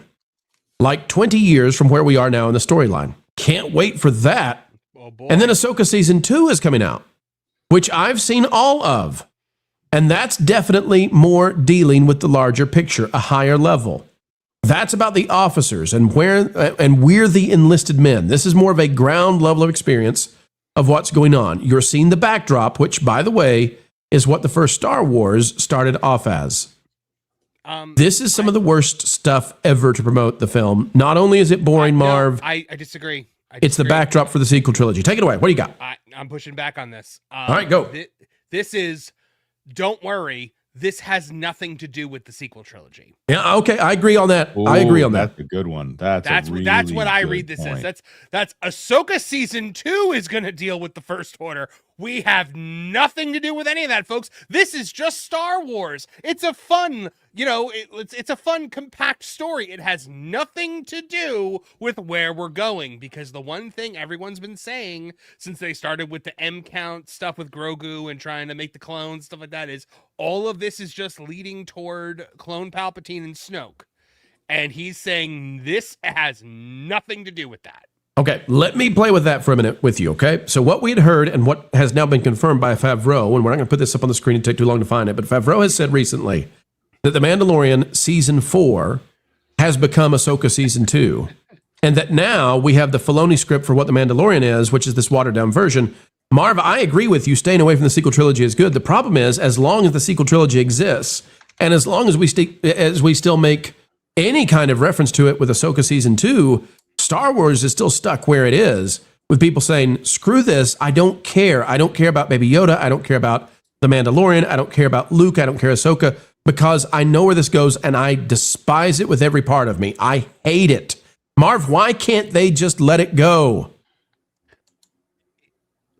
I mean, they think that it worked at one time, so it has to work again. That is the thing that they're trying to stick with. I think that what you're seeing right now with this statement, plus the fact that they launched that Spirit jersey line for, the mystery box, get one of the movies for each Spirit jersey, but none of the sequels. I think this is a concentrated effort to just stop referencing the sequels and try to get people interested in Star Wars again by distancing from them as much as humanly possible. But when it comes to Baby Yoda, they still think he's a merchandising machine. He's one of the few profitable things that they've had in the Disney era. So here's the next quote. It says, by the sounds of it, the future of this period on the Star Wars timeline will become clear in Ahsoka Season 2, developed by new Lucasfilm co-president Dave Filoni. Quote, Dave has grabbed the baton now with the Ahsoka show, and that's going to be taking the next step, Favreau said. There's a lot in that man's head, and I know that he takes how it all connects very seriously. Now Dave is in his new position. He's been figuring out where things are moving forward after this. He's got a lot of responsibility there. So there you go. It's all on Ahsoka. Mando's going to be just this little independent romp. But it kind of seems to me like they're taking the stakes out of this, Jonas. What do you make of it? Do you feel the same, or do you side with Marv? Maybe actually me and Marv kind of agree on this. Maybe taking the stakes out of it is the entire idea behind the movie. I'm of two minds of this. As a person who is generally familiar with recent Star Wars, other than Andor, they really made the Jedi lame. I mean, they're truly boring. We heard about this Jedi purge for years during the original trilogy, and it finally happens in the prequel trilogy. And who are the ones that got purged? Who ended in the purge? All of the Jedi that you've never heard of. And anyone that comes up, definitely not them. They didn't die in the purge.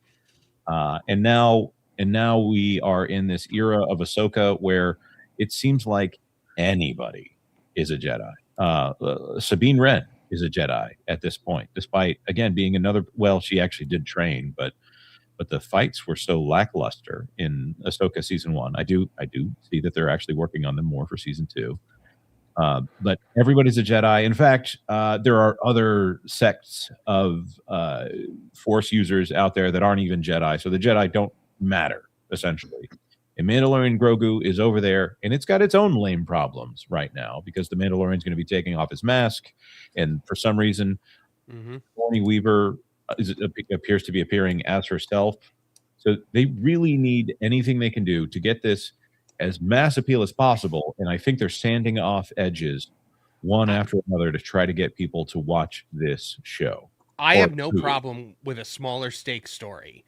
No, I think not at that, all. honestly, that's what's needed. I think that when you I don't think the Mandalorian and Grogu needs to be a universe-shattering story. I think it can be kind of a self-contained adventure that deals with the underworld, and that's kind of I think what's needed. Not everything needs to, when you try to go too big, you get that final act, you get that last act of Rise of Skywalker, which is right. ridiculous. Where a million Star Destroyers come out of nowhere, and every ship that you've ever heard of from the Rebellion, and by the way, all of the Jedi and all of the Sith, and it's just a bunch of action figures banging around together while the soundtrack plays as loudly as possible.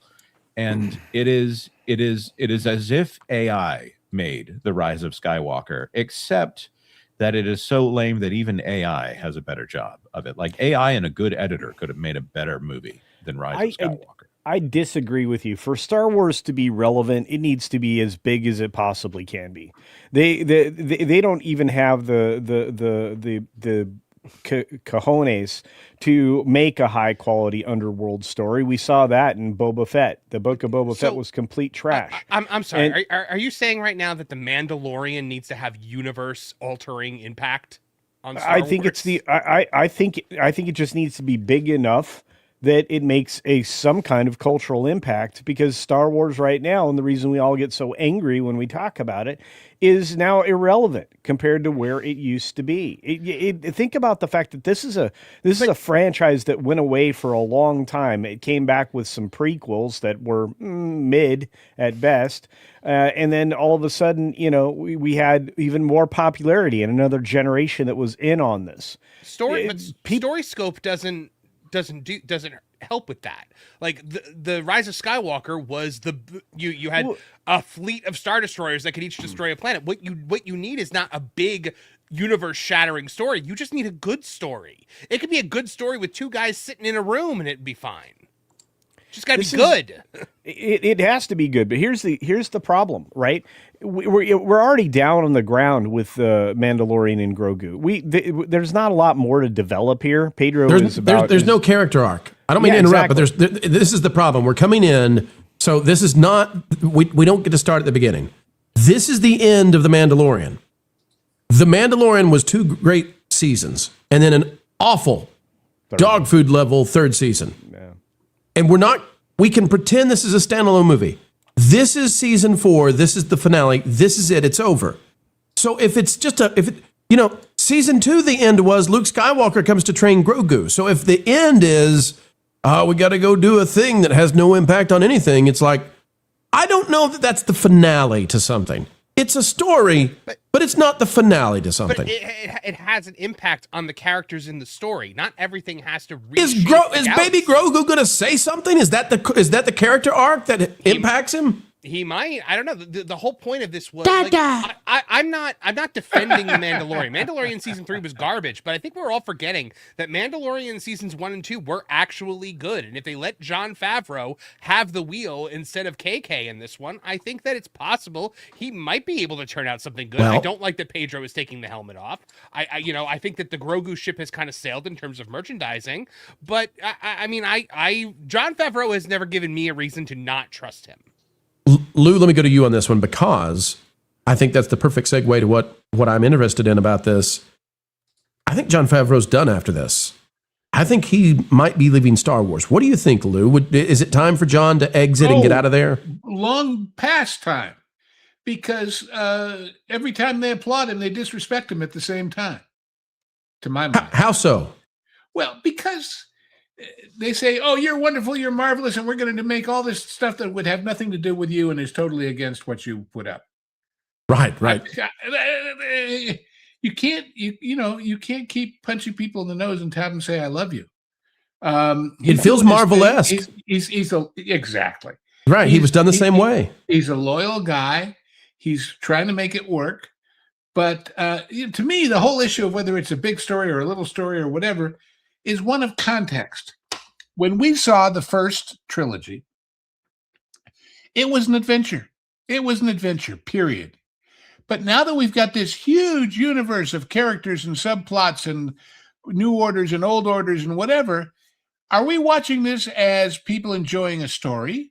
Or are we watching this from the point of view of, well, we lived through it and now we're looking at the context of how it all came together? Because remember, with every war movie, with every historical movie, with every movie that takes place on planet Earth, there is a historical perspective, and there is we'd like to know the secret behind the Battle of the Bulge or Midway or whatever it happened to be. With this, it exists, as they say, in a galaxy far, far away. But it's gone far, far away from us.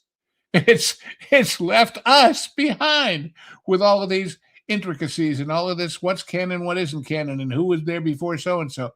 I got bored with it because of that. Aside from the fact that they were mediocre shows, in my opinion.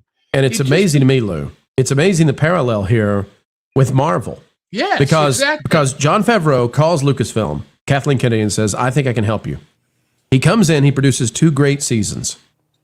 And then Filoni steps in and starts taking over a lot of this stuff. On the Marvel side, it's Favreau who does Iron Man. It's Favreau who comes in and tries to salvage Iron Man 2 from what it was. Favreau did so much with the MCU. Who gets all the credit today? Kevin Feige. Well, and what is Favreau's job now with Marvel? He comes in to play happy sometimes. And he does this for both franchises where he's been relegated into you'll do what we tell you to after you do the genius thing that we could not do. He is an amazingly talented, amazingly gracious man for putting up with some of this stuff. But, you look at Marvel, and the core problem with Marvel, I know we're talking mostly Star Wars here, is, okay, here's what we're going to do. We'll build it up to a point where this guy wipes out a third of the human race, including all the heroes, and completely they find a big finale. Now what? Right. Now what? You're exactly right. Nobody ever thought of now what? Nobody ever thought of, but there is another. So here's the thing about the Mando story and the now what, Lou, and I'm going to bring in a guy who has an opinion on this that folks are demanding be put on the screen, and I support them. The problem with The Mandalorian is that the biggest part of the story already happened. The biggest part of the story was when Luke takes Grogu, what happens next? And they decided that, not in The Mandalorian Grogu, but in a throwaway crossover episode of The Book of Boba Fett, a horrible show. And what was the answer to that? After 5 minutes, Grogu said, I want to go dad. Except he didn't say it because he can't speak because he's a Muppet, a speechless Muppet. Now, that said, then season 3 and maybe this movie are all, now what? We don't know. Yeah. Let's go now. But firing Gina Carano certainly did help.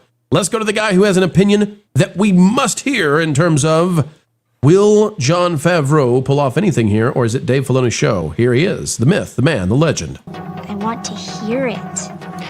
Not right now. Yes, now, Dusty Bun. Wait. Okay.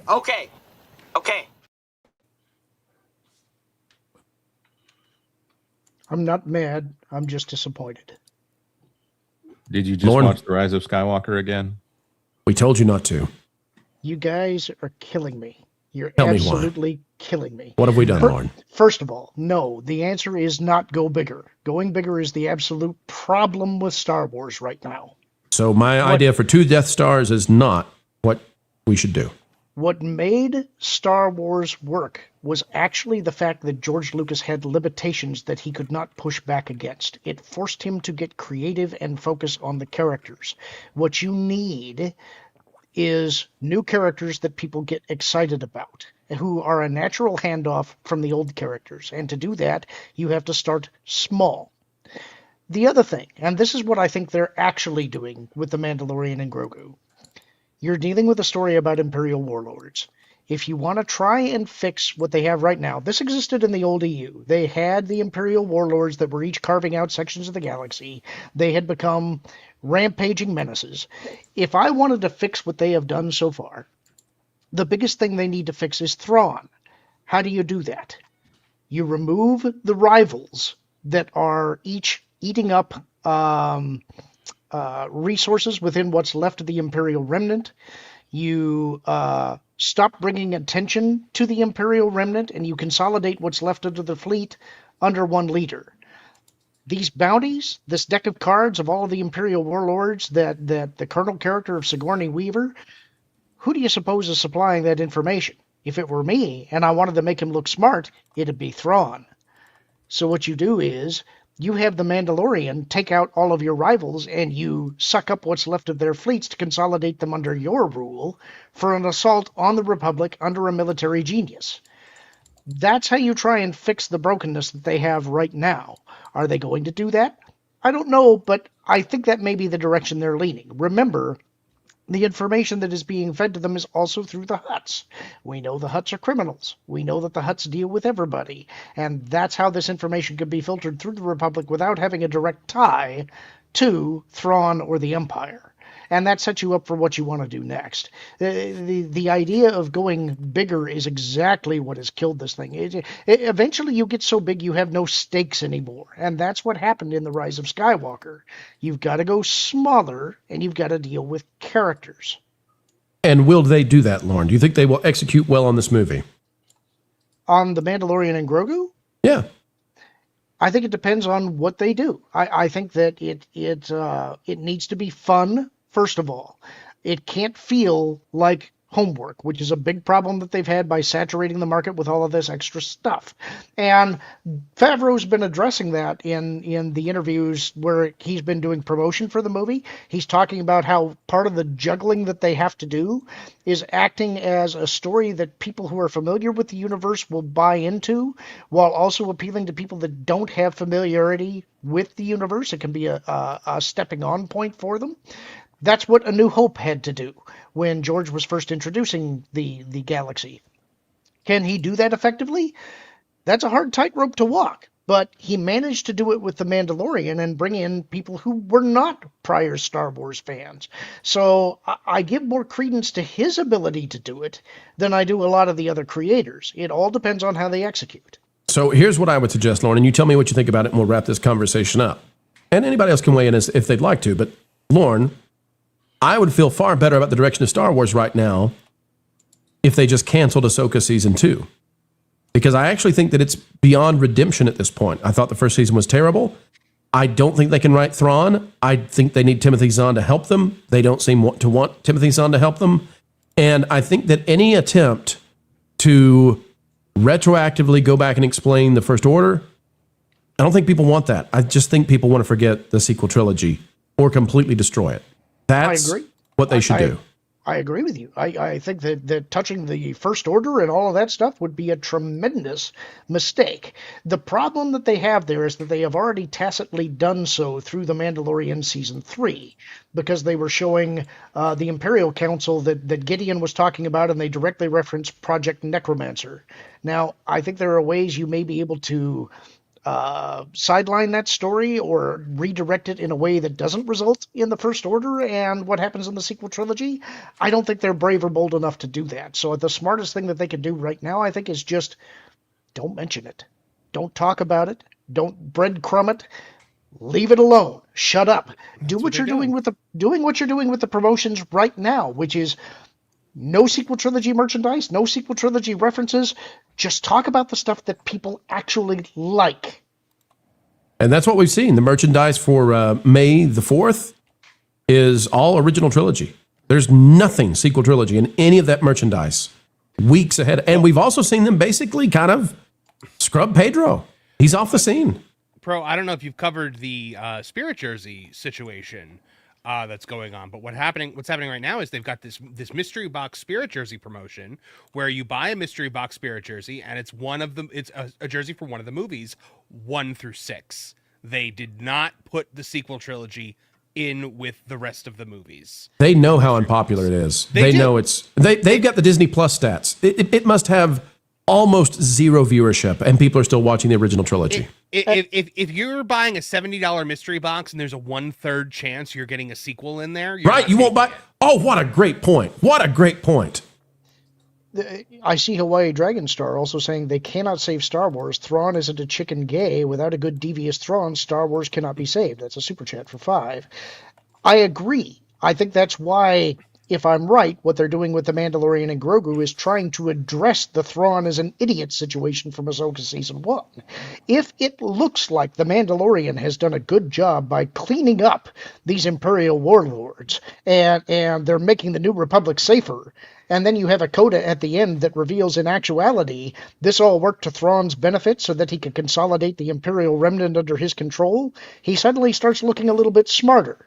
Now, they'll have to be careful with how they do that, and it will have to lead to something else that's better. I'm not sure if they're brave enough to do that yet either, because I think they're confused about how to move forward. But if I were consulting them, that's the first place that you start. Sequel trilogy's got to go. There are not enough fans for it to matter. There will be outrage on some of the woke websites, and then that will go away, because that is killing a multi-billion-dollar franchise. Set aside your hubris, set aside your egos, Disney. Let it go.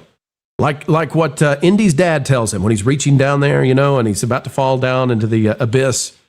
Let it go, Junior. Baloney, let it go.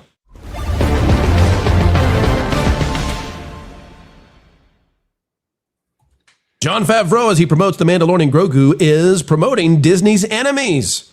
What are we talking about? Well, take a look at this. Out of Engadget, the Mandalorian Grogu director used Apple Vision Pro to preview the film in IMAX. Oh, I love this story because the Walt Disney Company is currently waging a war against IMAX, all because of the Avengers, because Dune Part 3 is getting the exclusivity for IMAX, and Disney is furious, and they've invented this stupid new classification for cinemas that will go nowhere and only make enemies inside the industry. And Jon Favreau, who may not be a Disney man for much longer, he's basically said, no, I'm friends with IMAX. I love these guys. Devendra Hardawar has the article here out of Engadget. It says that he's going to be using IMAX. But this is what's great. Listen to this quote. It says, so I'm making an IMAX movie. And I'm looking at a TV screen, and no matter how big your TV screen is, it's not an IMAX screen, Favreau said in a recent episode of the Town Podcast. Can I tell you all a secret, too? It doesn't matter how big your Infinity Vision cinema is. It's not an IMAX. Built software so that I can pop on my Apple Vision Pro and be sitting in an IMAX movie theater and see the full aspect ratio when we're lining a shot up, and I can watch that take and see what people will see. Jon Favreau bragging up IMAX, and he should. Why? Well, out of Fantha Tracks, love the name, the Mandalorian Grogu behind-the-scenes featurette filmed for IMAX. This movie's been filmed for it. And you gotta love it, Lou. And at the same time, Disney is waging war with IMAX over this silly situation where Disney can move up 1 week on Avengers Doomsday and they would be in IMAX, but they don't want to. And so Disney is infuriating IMAX. Lou, what do you make of the idea that Favreau is trying to play this the right way and be friendly? If I had come to any of you 25 years ago and said, I will give you free 500,000 shares of any of the following companies, pick one. Disney, Warner Brothers, Paramount, or IMAX? How many would have picked IMAX and you'd all have been wrong? 15 years ago, I would have been betting on Disney. I mean, honestly. Oh, sure. Everybody would have. But, well, let's say with the proviso you can't sell them for 15 years or whatever it is. But still, these people at IMAX, they make friends and influence people instead of starting fights. And that's probably the best way to mix a bunch of metaphors, honey, vinegar, all that sort of thing. It's just insane. Lou, why did Disney decide to wage war with IMAX before The Mandalorian Grogu comes out? If this is a movie shot for IMAX, isn't it in Disney's interest to wait until June to go to war with IMAX and try to pressure them to do whatever it is they're going to do? But they're petulant little children, and that's the way petulant little children do things. The other thing is, IMAX is fast becoming the Kleenex of large screen projection. I see. You know what I'm saying? In other words, the whole deal was, once upon a time we had facial tissue, and Kleenex so dominated the market that even Scotties or whatever were called Kleenex by the average person. Right. I don't think the average person, certainly now and definitely within 5 years, is it IMAX or is it this Max or is it that Max? They don't care. To them, it's all IMAX. And it's not. And Infinity Vision has a 0% chance of working, I would say. Infinity Vision. What's the last thing we heard with Infinity in it? That was those rocks in the glove, right? Right. Right. I'll just want to point out that this video is currently presented in Ultra Karate Infinity Vision. So man. it's a standard I just implemented. And it only applies to us and about 3 other channels. Oh, well, so we're special. Aren't we special? I'm going to play devil's advocate here on this story. Of course, he's promoting it in IMAX. The movie's coming out in IMAX. This movie still needs to make money. They're not going to all of a sudden be like, and whatever you do, don't go watch it in IMAX. This movie has to make money. So Marv, why did they do this then? The timeline, this is what's screwy to me. I agree 100% with you. Why could Disney, Lou says they're petulant. Why did Disney not say to Marvel, do not do this at CinemaCon? We're going to hold it until Comic-Con. We're going to wait until June. We're going to wait until July.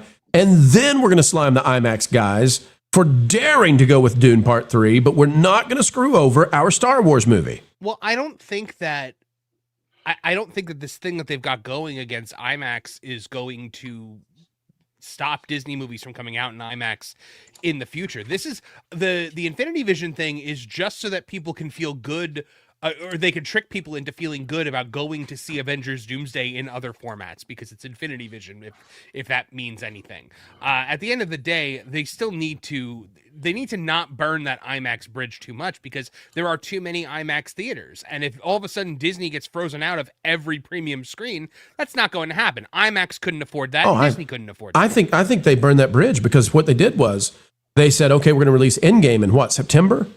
And then they said, and if you go watch it at one of these silly Infinity Vision theaters, which that doesn't mean anything, as Jonas just laughed at them for, and they deserve it. They have no impact on these theaters. They just randomly selected 70 and said these are the Infinity Vision theaters. But once they said, we're going to send a special cut of the film of Endgame to these and not to IMAX, that's when they crossed the line, I believe, and burned bridges. Right. So they've already, by the way, re-released Endgame in theaters with additional footage in the past. And it was, 1, there was a Stan Lee tribute. 2, there was an end credit scene, which was the first part of Spider-Man Far From Home, which is a really lackluster Spider-Man movie. And they added 1 unfinished scene of the Hulk saving people from a fire. It's the classic, these are PS1 level graphics, and it was incorporated into the film. So they better do something better than that if they're going to do that with Endgame. Most of what I'm hearing is there'll be an end credit sequence that connects it to Doomsday. Yeah. Which, if it's as good as the one for Fantastic Four, I can't wait to see what part of Robert Downey Jr.'s face might be sticking out of the cloak. Shawarma Wars. The Schwartz machine. Yeah. I honestly think it's if the plot leaks are true about Avengers Doomsday, I think the post-credit scene will be Steve Rogers holding his son, and then there's a knock at the door and it's Loki.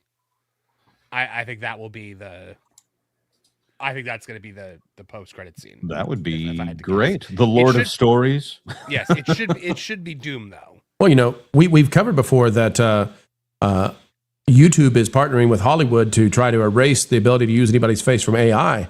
Marv, if that's true, that scene will exist in about 20 different versions even before the movie releases from people running AI channels. And Hollywood's never faced that before. Culture, I've never seen Disney face this before, where they have a bedfellow in IMAX that they're going to burn the bed down as soon as they get away from the Mandalorian and Grogu. And Jon Favreau, I think, will be gone from Disney. I don't think he's going to stay with Lucasfilm. I could be wrong. He has no reason to maintain a conflicted relationship with IMAX. He has every reason to be friendly with them, and he's doing just that.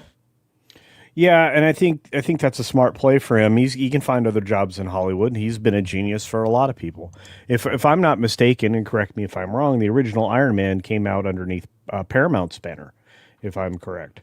I didn't think that get rolled into the Disney until they were actually purchased by Disney. And I should say the Marvel was purchased by Disney. So, yeah. So if that's all, he's got no reason to go after them. Plus, this Infinity Vision sounds something like a video game that's going to go away in 5 years.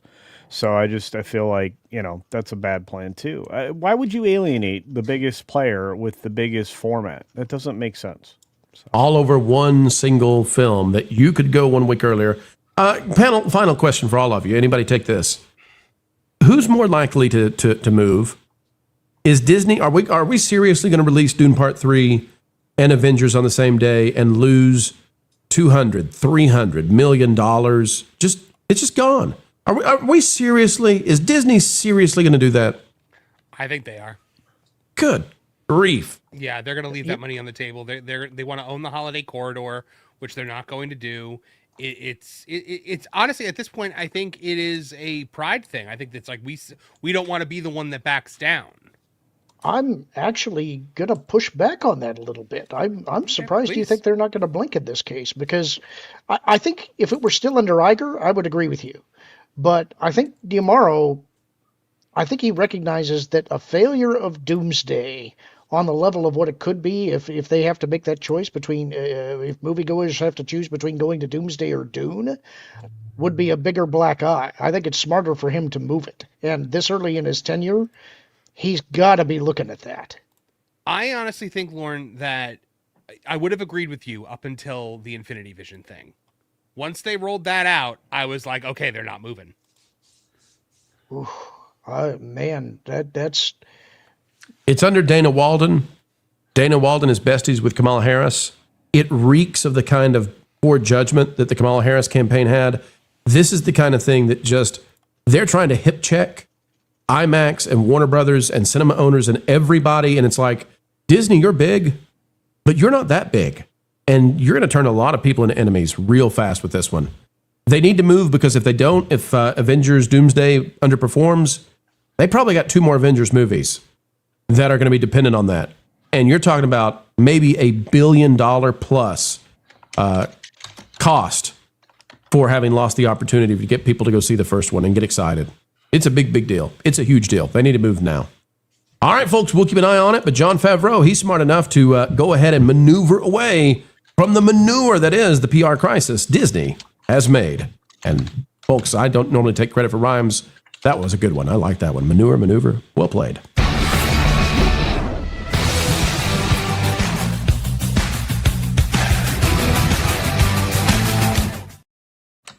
It's a great day. It's a happy day. And we are working behind the scenes, folks. We've got breaking news.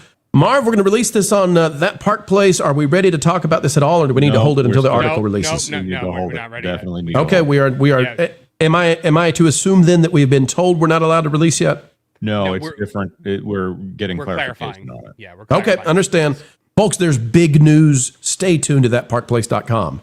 In the next few hours, stay tuned. We've got a huge story that we're working on right now. Because of that, Marv and Jonas have to leave. They're going to be in contact with sources, and they're going to be working on things behind the scenes.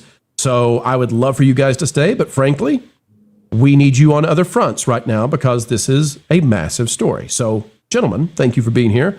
Marv, before we exit you guys, Marv, could you tell the folks out there about the M4 Empire and what it is you do exactly? Yeah, check out my channel, the M4 Empire. We talk about all things Hollywood. We talk about all things pop culture. Several live streams every single week. We do Culture Crossfire Thursday mornings before this show with Real Life Fake Wizard. We had the M4cast AM this morning. Thursday night we have the M4cast, which is our big live stream for the week. And I go live throughout the week as well, just whatever I'm feeling like it. We also have M4 Empire Gaming, which is our gaming channel, and we are going to be playing we're going to be playing Pragmata soon because I want to see what all the fuss is about. So. Good. And I want to know, does it turn you into some sort of... No, it can't do that, okay? Marv, have you watched Bluey yet? You were paid to watch Bluey. Have you been watching the show? I have started. I will Wait a minute. Let you guys know when I'm done. Wait a minute. Marv, has your opinion changed? I mean, I'm very early on. So it was nice. It was fun. Very wholesome. Marv! Get it? The Bluey? Never mind. Uh-huh. Jonas, we're going to exit Marv right now because Marv needs to get to work immediately. Marv, we'll talk to you soon. Jonas, it's your turn, buddy. Before you go, are you doing Super Chats? Do you need to go right now? Let's do the Super Chats. All right, and then we'll get you on the phones. Okay. Yeah, exactly. G. Campos for 5. I'm a huge fan of the Scott Jennings show. So are the people who like to make money at CNN. Yep. Teddy D for $5. Sabine Wren being a Jedi is blasphemous. Yes, it is. Agreed. And her yielding the Darksaber, wielding the Darksaber welding is technically she did both. Yes, well that's true. And having no issues with the swing of a lightsaber. Apparently, they're heavier if you don't have the connection with the blade. That was some new weirdness introduced. Maybe we're going to find out she's actually Rey's mother very soon. Not actually as new as you think. That is Okay. direction that All George right. gave back in the original trilogy. So That's why they swing them so slowly, right? Uh-huh. it has something to do with it. Yes. Yeah. Snarky D for $10. Look, bologna sausage. Again, it's crazy how Gen Alpha say like every other word. Like Culture says, look, and again, so often. Project back at Distinct if you want, but this snark is for you. I've never noticed that Culture says look and again so often. I have not picked up on that. Culture, what do you say to this? Look. And he's muted. That's This is perfect. the best Hawaii Dragon possible Star for answer $5. Catching up anything on Pragmata, Dad Space, censored, Oh. calling that for owning, or right wing prop for having a good dad and a cute blonde girl. Yeah, that I think it's a desperate throw from deranged and degenerate people, honestly. You know who So- has a quirk like that, though, about the like thing? Is Vash. Vash will say, also too. Have you ever noticed that? I mean, no big deal, but he's always saying, and also too. And I'm going, You're saying, wait a minute, those words mean the same thing. Yes. I do not think that means what you think you mean. Anyway. Princess Bride reference there. Yes. I think the Pragmata thing is odd, and I think the whole deal, folks. I don't want to be too incendiary here. I'll just tell you that if you raise children, you will find that both boys and girls have aspects within their personalities, and everybody's different. Part of it's genetic, and part of it is the environment, and part of it is their teaching. But we all come with, at least some part of us a little pre-programmed when it comes to our personalities. And who knows how fungible and malleable that is. But boys and girls are both kind and generous and good to some degree, and also stingy and mean and nurturing and hateful all at the same time. We're very complex creatures. And if anybody's painting in a completely binary brush that, boys are this and girls are that, that's a little bit too far. So just remember that in the response to Pragmata. I think that girls want to be mommies and boys want to be daddies if they have those sorts of icons to look forward to, or if they can aspire to be such from movies and stories that they hear. I thought girls just want to have fun. Girls just want to have fun. Yeah. In this day and age, I can imagine couples who are pregnant and they're saying, shh, don't say that in front of the baby. It'll hear you. There's just such an anti-masculine thing going on right now. There's such an anti-boy thing. Boys are having to grow up through, Hey, good name for a drag queen. Anti-masculine. Auntie. It's auntie-masculine. Oh, no, Lou. What have you done to us? If anybody uses that, I get 10%. Anyway. WJB Daily for $2. I liked Rogue One. Wait, I liked Rogue One? Rest of pre/post OG3 are trash. I liked Rogue One. I actually liked Solo, even though I'm pretty alone in that. I enjoyed it. No, you and Lauren both like Solo. My brother. And I liked 50% of the sequel trilogy. Snarky D for $5. No, you didn't. We proved that the other day. No. Favreau is among the rare actors, Cavill and Cruz, that are loyal and respectful to the source material.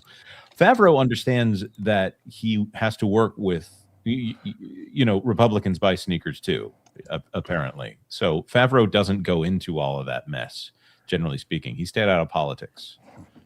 So the problem is a lot of Hollywood went ahead and burned their apolitical cred in the era of Mitt Romney. So when it came around to Trump, if they were going to burn it for Mitt Romney, who is actually pretty liberal politically on the right wing side, hugely, how could they not do that for Donald Trump? So they put themselves in a weird corner. Hawaii Dragon Star for $5. Lauren, they cannot save Star Wars. Thrawn isn't a chick and gay. Without a good, devious Thrawn, Star Wars cannot be saved. See my comments earlier. Snarky D for $5. In 2019, after Endgame, they could have dropped their bologna sausage on the table. Is this Valiant? Is this Valiant out there slapping it on the table? He uses that slapping it on the table one a lot. I like that the description here is that it's daunting. That's so good. I was like, boy, you just flop it there and go, whew, I don't know, man. Heck of a Polish sausage you got there. Yep. Table may never be the same. Yikes. Is that a kielbasa in your pocket, or are you just glad to see me? Yeah, and Snarky D, congrats on getting past my my filter there. Flying Blind on a Rocket Cycle for 5. Avengers Endgame now released in bed poopa vision. Is that the Amber Heard version? That's the No, she's not in the game.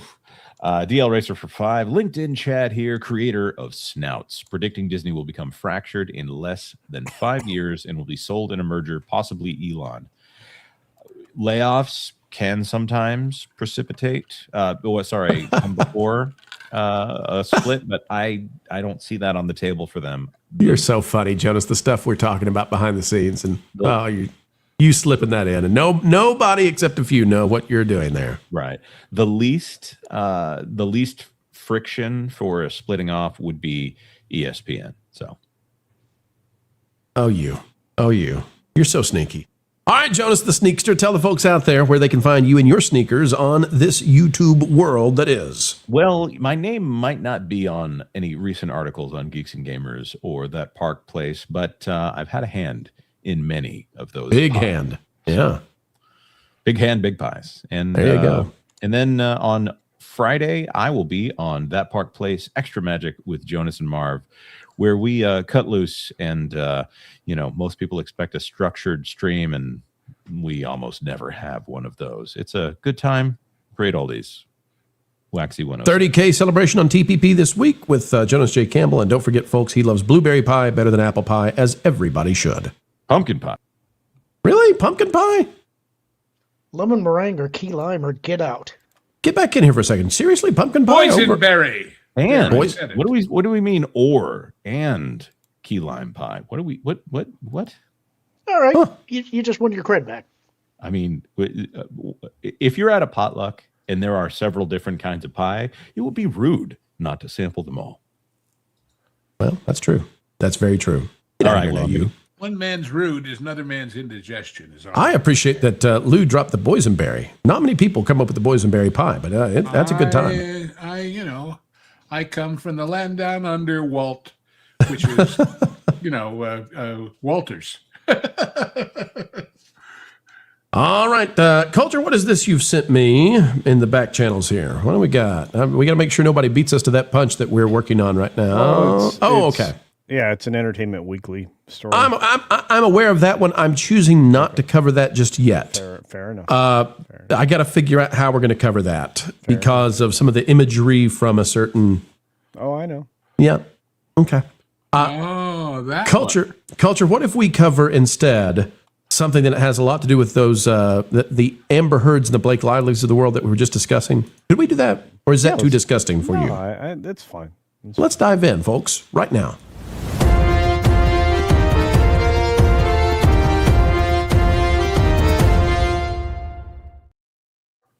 The Blake Lively effect is here, and it's affecting Ryan Reynolds. The spin machine is moving, and here's how he is losing his role as the head of Marvel movies. Trevor Denning writing this one for thatparkplace.com. Ryan Reynolds claims Deadpool will be a supporting character going forward. What? Why? What? I thought he was supposed to be writing the next Deadpool, Deadpool 4. No longer the lead character? Tell me more. After Deadpool and Wolverine became a box office hit, many fans assumed another sequel was only a matter of time. Well, yeah, perhaps because Ryan Reynolds told us he was working on the next Deadpool movie. However, according to writer and star Ryan Reynolds, Deadpool may no longer lead his own films. Quote, I have some stuff kind of written, but I don't think I am ever going to center him again. Reynolds said in a recent interview on Sunday Today. He, Deadpool, is a supporting character. He is a guy who is great in a group. It echoes comments he made in December, back to the THR. Centering Deadpool works best if you take everything away from him and put his back against the wall. I can't really do that again. A fourth time feels a little iterative and redundant. That doesn't mean sacrificing fun. There is still an arc for Deadpool, which is fulfilling and powerful.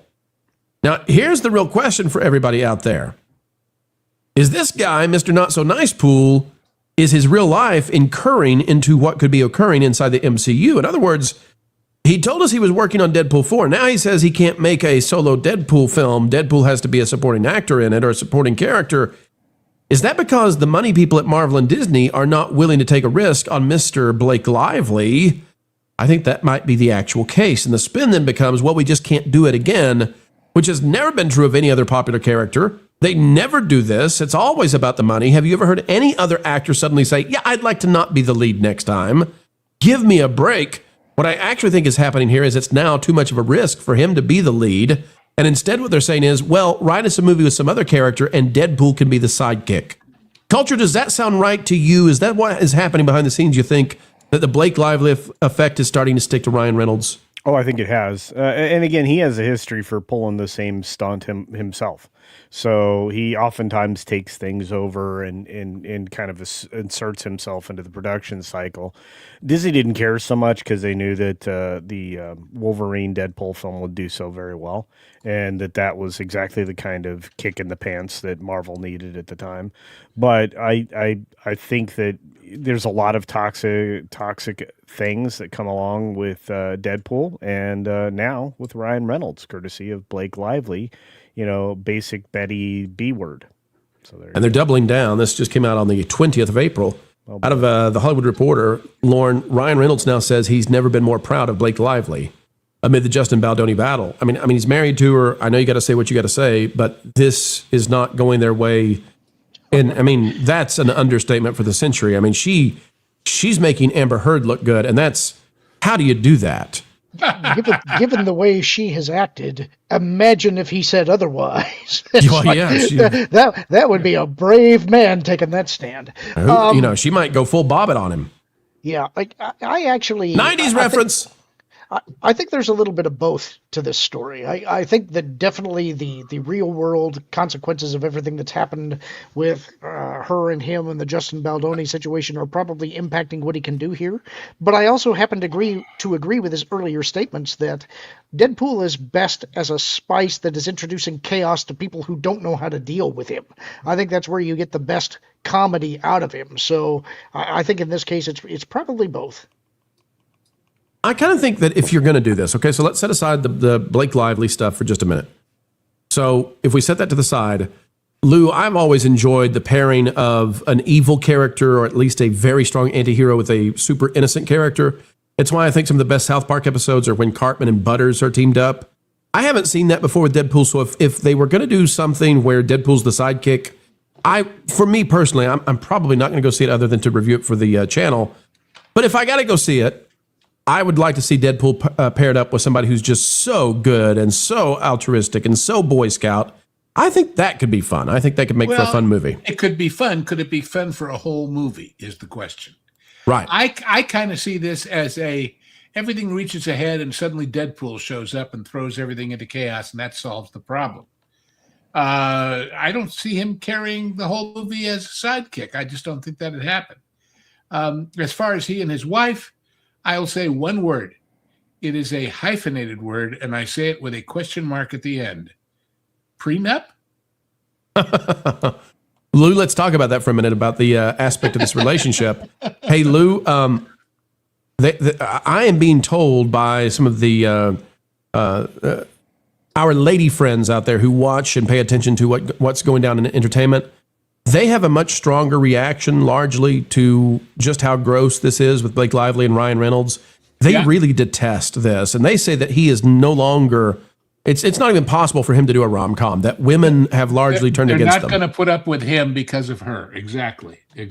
So is that why he must then do Deadpool, is because the other genres that he was accustomed to, they're gone? Well, he's become so famous doing it that any other of those genres, if he did one, if somebody was willing to pay him to do one, first thing the audience says is, oh, that's that Deadpool guy with the wacky wife. You're out of the story instantly because of his celebrity for other things. You see what I mean? I see what you're saying. Whereas behind the mask of Deadpool, he can sort of kind of make that work. But I don't know.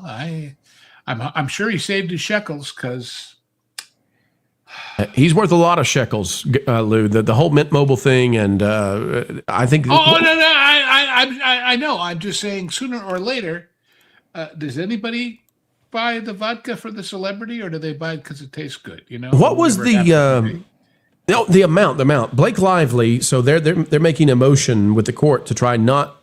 They don't want the jury to know how much Ryan Reynolds and Blake Lively are worth.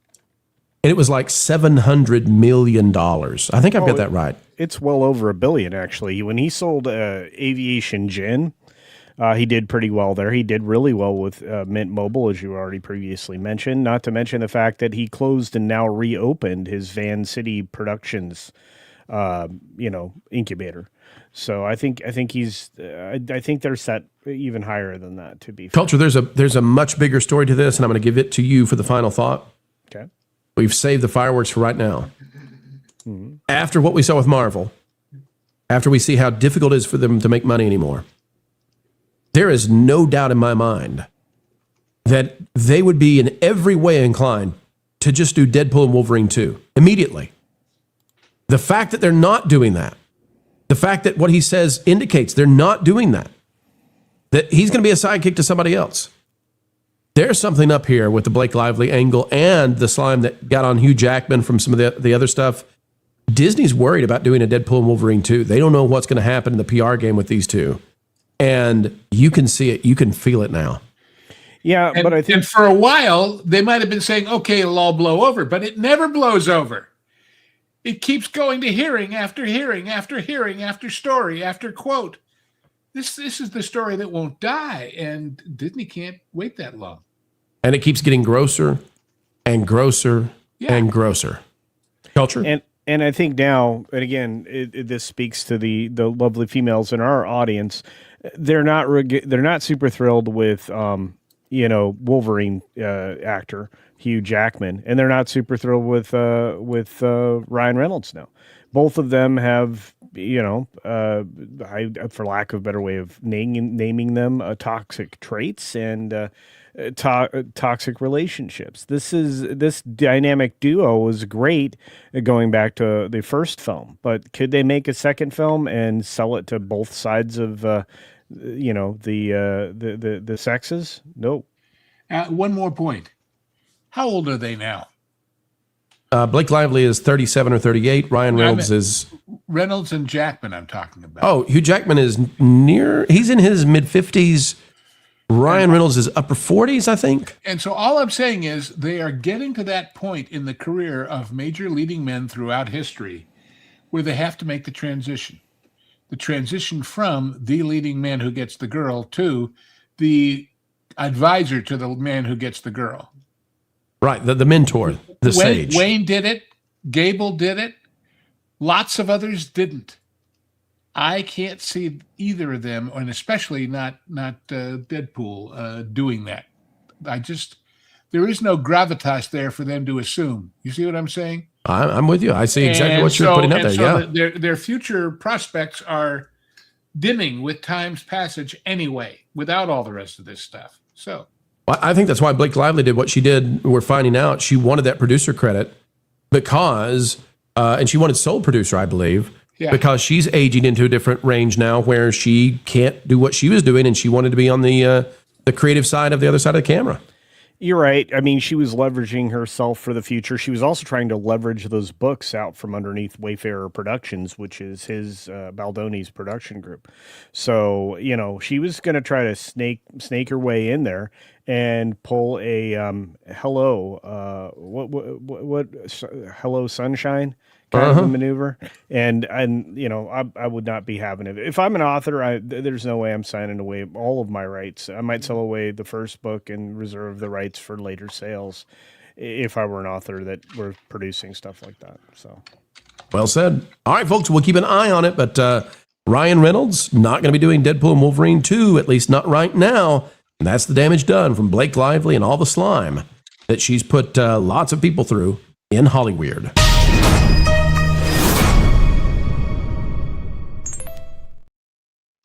Disney's very stunning and brave Jimmy Kimmel, probably on a single year of additional contract, is suddenly ignoring a guy who's been on his show many times. This from Fox News. Jimmy Kimmel ignores Eric Swalwell resignation after saying it would be shameful to avoid political topics. This is by Ian Miller. And Kimmel has had this guy Swalwell, who was he was the guy that Hollywood was funding to be the governor of California. I mean, Hollywood wanted this man in charge. Didn't he announce his candidacy on the show? He did. And now, just weeks later, Kimmel, he has nothing to say. Kimmel, it says, is ostensibly supposed to be a comedian. Though it's debatable whether in his decades-long career, Kimmel has ever said anything that remotely approaches a joke or could be considered funny. Somehow, through the incompetence of studio executives, he was still handed a nightly television show. This show, with its gigantic budget, initially started as at least an attempt to make people laugh. Over time, however, Kimmel has increasingly become unhinged and extreme. Instead of clever humor, writing comedy, it's effectively a far-left MSNBC show that's even less funny and entertaining, as we have said. Indeed. Going down one more paragraph, it says, still, his turn to left-wing politics would be one thing if Kimmel attacked both sides with any regularity. But in a recent interview with Michelle Obama, he demonstrated proud defiance and accidentally revealed himself to be a tremendous hypocrite in the process. How? During the interview, Miss Obama praised him for turning his comedy show into a political lecture, saying it was a brave, important decision to make. Kimmel, always happy to pat himself on the back, agreed. Quote from Kimmel, "It just seems obvious and unavoidable. I can't imagine on those nights talking about anything other than what we are talking about." He said it would be embarrassing and shameful not to address what's going on in the world. There's just one problem. Now that his buddy Swalwell, the Chinese spy scroupadeur, now that he has dropped out of the California race, Kimmel is, well, silent on the matter. Here's Kimmel from the interview. Here's what Kimmel had to say. I just can't imagine on those nights talking about anything other than what we are talking about. I think it would be embarrassing if we didn't talk about this stuff. It would be shameful. And to say that, well, your job is this, it makes me, I bristle at that because, first of all, don't tell me what my job is. My job is whatever I decide my job is. Your job's going to wrap up in about a year. Lou, Kimmel here is on the Michelle Obama thing. Will Kane is sharing this, so he's got it on the Will Kane show. That's a lot of meta to get to us, but here we are again. Lou, this guy, he's just such a screw loose for Disney, and yet they put up with him because of the celebrity support that he has. Lou, now, surely he's got to go. Sure, but here's the interesting part about who he's interviewing. Let us remember that when they first said they were dropping, Mr. Dancing Syringes, my mind is going. Colbert. Colbert. They said the show is costing, $100 million and it's making 40 or losing 40 or something. It's a financial decision. When they dropped him, they said, this show costs too much money. It's a financial decision. And nobody bought that excuse for either one. Do you know who just had their contract not renewed for financial reasons? Michelle and Barack. They had a first look deal with Netflix that is not going to be renewed. It's announced this week. And so nobody's complaining. Nobody's saying, oh, you're just doing it for political reasons. Here's the story if you need it. But it's because the economy of all this is drying up and the influence is wearing out. And remember, a first look deal is a real good deal because what it is we'll pay you $1 zillion that will cover basically all of your staff and your overhead to show us something. And if we don't like it, you can then shop it to somebody else, having paid the freight. That's what they've had for 8 years with Netflix. It's over, baby, over. So I suspect that although history says, the midterms go the opposite way, blah, blah, blah, blah, blah, lots of people are smelling that it's not going their way at this time. And we might be in for a continued world of wonder after the election. Lauren, it's one thing for Jimmy Kimmel to be biased. He always is. We know that. It's one thing for Disney to allow him to continue to be biased in a way that has destroyed late night. They are. They have been. We know they will. The difference here is that this guy, Swalwell, he announced his candidacy for the governorship of California on Kimmel's show, right? This was the news-breaking place to go to, and now he has resigned in total disgrace. He may face criminal charges. He likely will, for all kinds of terrible, awful treatment of young women, and not a peep Not a peep from Kimmel.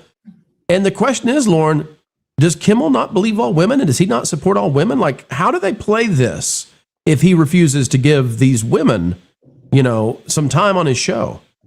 You forgot to put in allegedly. Oh, wait. Allegedly.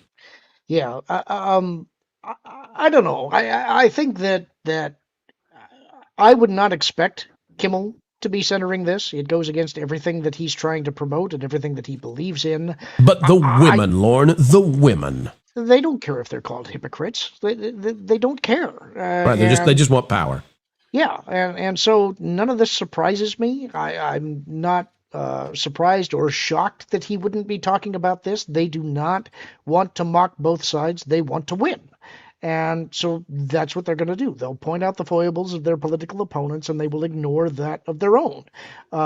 So, I mean, do I think that's fair? No, but he doesn't have to be. As much as I completely disagree with him saying that you don't get to tell me what my job is, it's my show. Actually, your employers do get to tell you what your job is. But in this case, if they're wanting to promote a particular agenda, he gets to do that. In that sense, it is his show, and he can poke fun at who he wants to and how he doesn't. I just don't think it's worked out for the show or the network. Culture, if this turns into a female empowerment movement kind of thing, if it turns into these women going on to the cable news, the circuit, does Kimmel put them on at any point? Does he have to put them on since he awkwardly was such a huge supporter of Eric Feifei Swalwell? Culture, you're muted just like the women on Kimmel's show. Okay. What I was going to say is, I don't think he's not going to platform anybody that's going to, be on the other side of anything that he's been promoting. He's going to do what we do to these shows and ignore them. I don't watch Kimmel. Nobody I know watches Kimmel. I occasionally get a clip that'll cross my social timelines, but he's not worth watching. And look, while we want to definitely pay attention to the ladies that were taken advantage of by, some of these folks, specifically Swalwell in this case, we probably won't see any mention of it on his shows. He's too terrified of that kind of publicity. Again, we're in a very different place. We're in an interactive media space. He's not. The accountability comes on the back ends of ratings and performances of his seasons. So I don't really think that I've never considered myself in competition with any of these TV people. I have direct, call and response with the audience, and I have direct access to their opinions.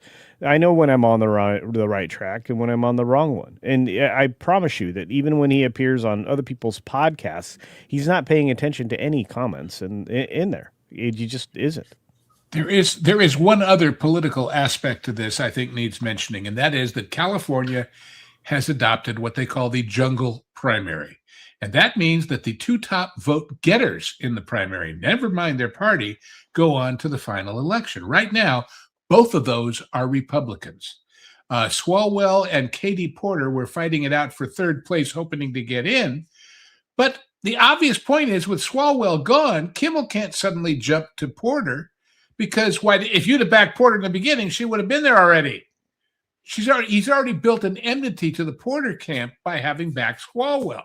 Boy, so I think he's crazy. going to lay low and ignore the whole California election, and then complain when a Republican gets in.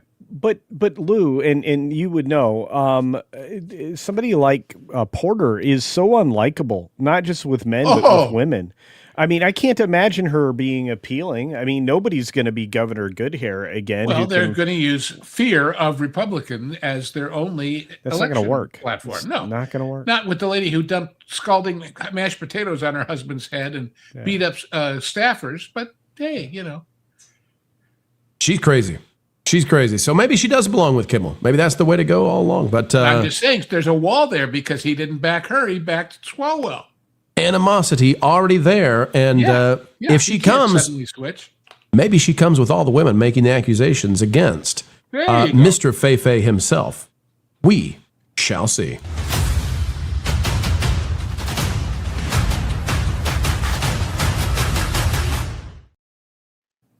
Ladies and gentlemen, we just continue to bring you the news you need to know. Let's see what you have to say.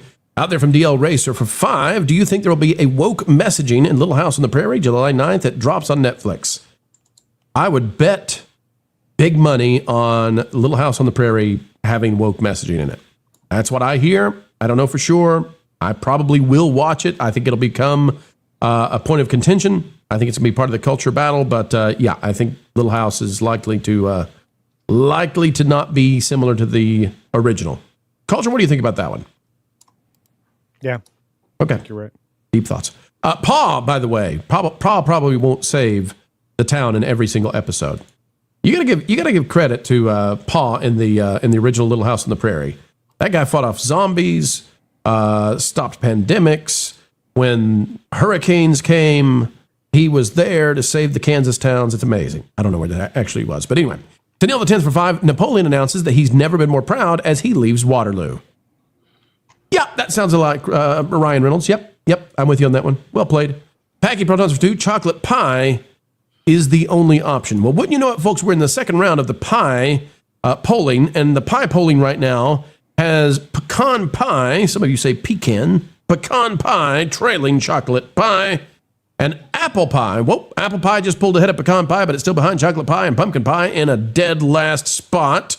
We already ruled out the boysenberries, the blueberries, and even the key lime. Some of you out there are mad that sweet potato pie is not on the list, but honestly, if pumpkin pie can't do it, you know sweet spuds won't either. Lauren, at least that's one thing you can agree with. I do agree with that, but I am vehemently against knocking key lime off the list. That is blasphemy. Can't help it. They did it, not me. Don't blame me, Lauren. I had nothing to do with this. It's the condensed milk. I'm convinced with key lime pie. We are currently in a tie right now. Pecan pie and chocolate pie. No, it's a 3-way tie. Apple pie, pecan pie, and chocolate pie in a dead heat, ladies and gentlemen. 29% for each one of them. This is crazy. Pecan pie is that high? Holy cow. Okay, seriously, some people call it pecans. Some people call it pecan. And then you came in and changed it completely again and said pecan. No, sir. You are not allowed to call it pecan pie. That sounds like a Pekingese. It's just too much, man. Put the syllable in the right spot. If you're going to... I don't even like pecan. Wait. If we were being politically correct, shouldn't it be Beijing? It's a Peking pie. All right. To all the duck fans out there, you'll get it. Well, many of you have it for 5. I disagree with pecking. Or is it pecan? I'm so confused. Smith & Sons, member for 9 months. Hot take, cheesecake is pie in disguise. It is. If it I is, don't then agree. I may have to change my rankings. No, cheesecake is not a pie. Yes, it is. No, it's not. It's a filling. Pie. No, some cheesecakes have no crust, have no graham cracker base or whatever. Pie has a pastry topping on it. It must have a pastry topping to be a pie. It has to have a lid, yes. Yeah, it's called meringue. The truth is that a pumpkin pie is not really a pie. It's something altogether different. So is lemon meringue pie not a pie? It's really not. It's not. It's a pie. Okay. So then cheesecake. Then cheesecake's a pie. It's a custard with a crust. It's like when you say a tomato. No, it's not creme brulee. What are you talking about? Where do you get custard in a lemon meringue pie? It's meringue, posing as a custard, posing with a crust. It's lemon curd, technically. It is curdling. It's like when a tomato wants to be a fruit. We know it's a fruit, but everybody calls it a vegetable. I know what it you is. guys are doing to me. I'm going to be ordering pie as soon as we're done with this. I tell Where you. is this, Lou? What's this cheesecake place that's taking off all across the country? Have you heard about this cheesecake franchise that You mean drives Cheesecake people Factory? mad? No, not that one. That one has good cheesecakes. There's another place out there that's There's a bunt outfit that's all over the country. That's really a bunt place. I thought bunts had gone away. Cakes, yes, and All they're right. very good. By the way, they're very, very moist. You should use that word. And good, yes. When you big go to bunts and I the cannot counter, lie. I like big bunts. When you go to the counter, you should say, "I'd like the moist one, please." They'll say, but they're all no. sir. Oh no! Look! I'm going to say this: that bunt cakes and bunt cake jokes, I thought were lived and died in that big fat Greek wedding. There I didn't you think go. that anybody else made any of those jokes. All right, we're going to end it, folks. We got to end this thing in 10, 9, 8, 7, 6, 5, 4, 3, 2, 1. And there you go, ladies and gentlemen. Poll has ended. Apple pie is the wiener. Ah. Wait, we talking Dutch apple pie? It's an American crowd out there, Lou. They've selected apple pie. Apple streusel? I love a good apple streusel. I'll admit on that one. How about a strudel? That's sort of not really a pie. So, and apple strudel would be good to me too. Apfelstrudel, yeah. Oh. I don't get the. I wouldn't put apple pie as my top, but I get it. Why do you get It's it? as American as apple pie. Okay. Right? It would be my third. Baseball, hot dogs, apple pie. I'm not an apple pie guy. I'm sorry. It's just not. It's not as cultured as a delicious blueberry pie. Hey, by the way, so I have just ordered some elderberry bushes. So I'm going. No, not me. I'm going to be making some elderberry syrups. Not maybe me, an man. Elderberry pie. You have to process elderberries. They're super healthy for you, but You not could my start flavor. a new video game for the channel, the Elderberry Scrolls. There you go. Ooh, there you go. There you go. I'm trying to think of a Fus Roda pun. I'll get it later. And I'll tell you this too. I think honestly, cobblers are better than pies because what is really a cobbler? It's just a pie broken up. Pie. Yeah, it's just Anyway. Yeah. It's There's no bottom crust usually. It's just all. That's correct. Yes. Yeah. Well, and they're usually prepared in a Dutch oven. Ooh. I would say apple crisp is better than apple pie. What? I'll go with that. Yeah, apple crisp is better than apple pie. Long Rua for 50 didgeridoos. Jack Pacific bet on the right horse with Nintendo and Sonic. Meanwhile, Hasbro is left holding the Marvel and Star Wars bag for Disney. Yeah. Yeah, and Disney's driving Fortnite down too. Yeah. We got Packy Protons for 5. Does Ron Bradley make the gator mating call to turn the gators into pie? I don't think a gator pot pie is going to be a pleasant experience. It's like chicken, but real tough. Off the air, have me tell you about gators sometime. Packy Protons for 5. A bit behind, but I hated they made Sabine a Jedi. I like stories where characters with no powers get the same training treatment as power characters. Lauren, your thoughts on that one? Yeah, I agree. Making Sabine a Jedi was a complete mistake, especially because she had an arc in Rebels with Kanan, basically trying to help train her to use the Darksaber, but explicitly setting up how the Mandalorians created their armor and weapons and everything to counter the Jedi, and showing how she is different from the Jedi in that way. So making her a Jedi, especially out of nowhere, and when they never teased a relationship between Sabine and Ahsoka as a master and apprentice, is just a mistake. Snarky for 5. I would like the panel's take on the 100 from Netflix. I really liked much of what came from that series. Guys, any thoughts on the 100? Didn't see it. I think I only saw like a couple episodes of the first season. What did you think of it, Culture? Well, I only saw a couple episodes from the first season. Did you love it? I only saw a couple episodes from the first season. Was it the greatest show your eyes had ever beheld? I only saw a couple of episodes from the first season. Lauren, your thoughts? Didn't see it. I also did not see the 100 on Netflix, but folks, go check it out. Came out last Christmas, I think. Is that right? No, earlier than that. Much earlier than that. Okay. Go check it out. Series ran from 2014 to 2020, it says, about a spaceship housing humanity's lone survivors. Sounds interesting. I might go check it out now. And, it's always fun to go check out some stuff that was good back in the day. All right, Thinking Heretic for 2. Unbaked blueberry pie is my favorite. Unbaked? You mean the crust So just too? dough? Dough and raw berries. All right, now I'm confused. Rob says pecan pie. Pecan pie for 2. Sounds like Cartman there. Pecan pie. We've got Flying Blind for $4.99. Speaking of pie, I don't see 3.14159 anywhere on this poll. That's every mathematician's favorite kind of pie.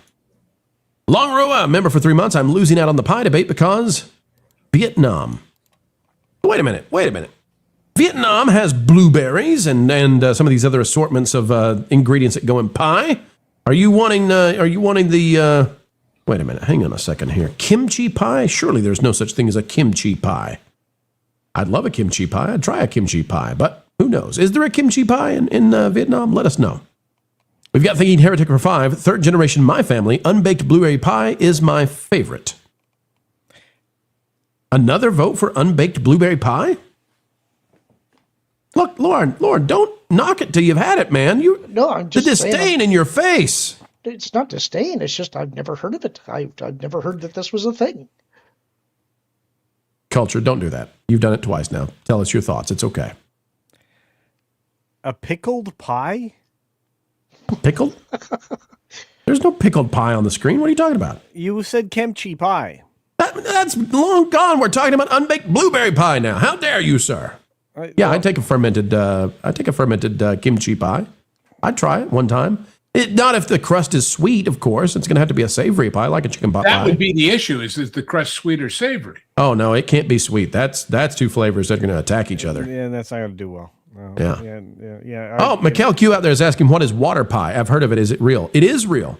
It's a very low-cost pie from World War II when supplies were short.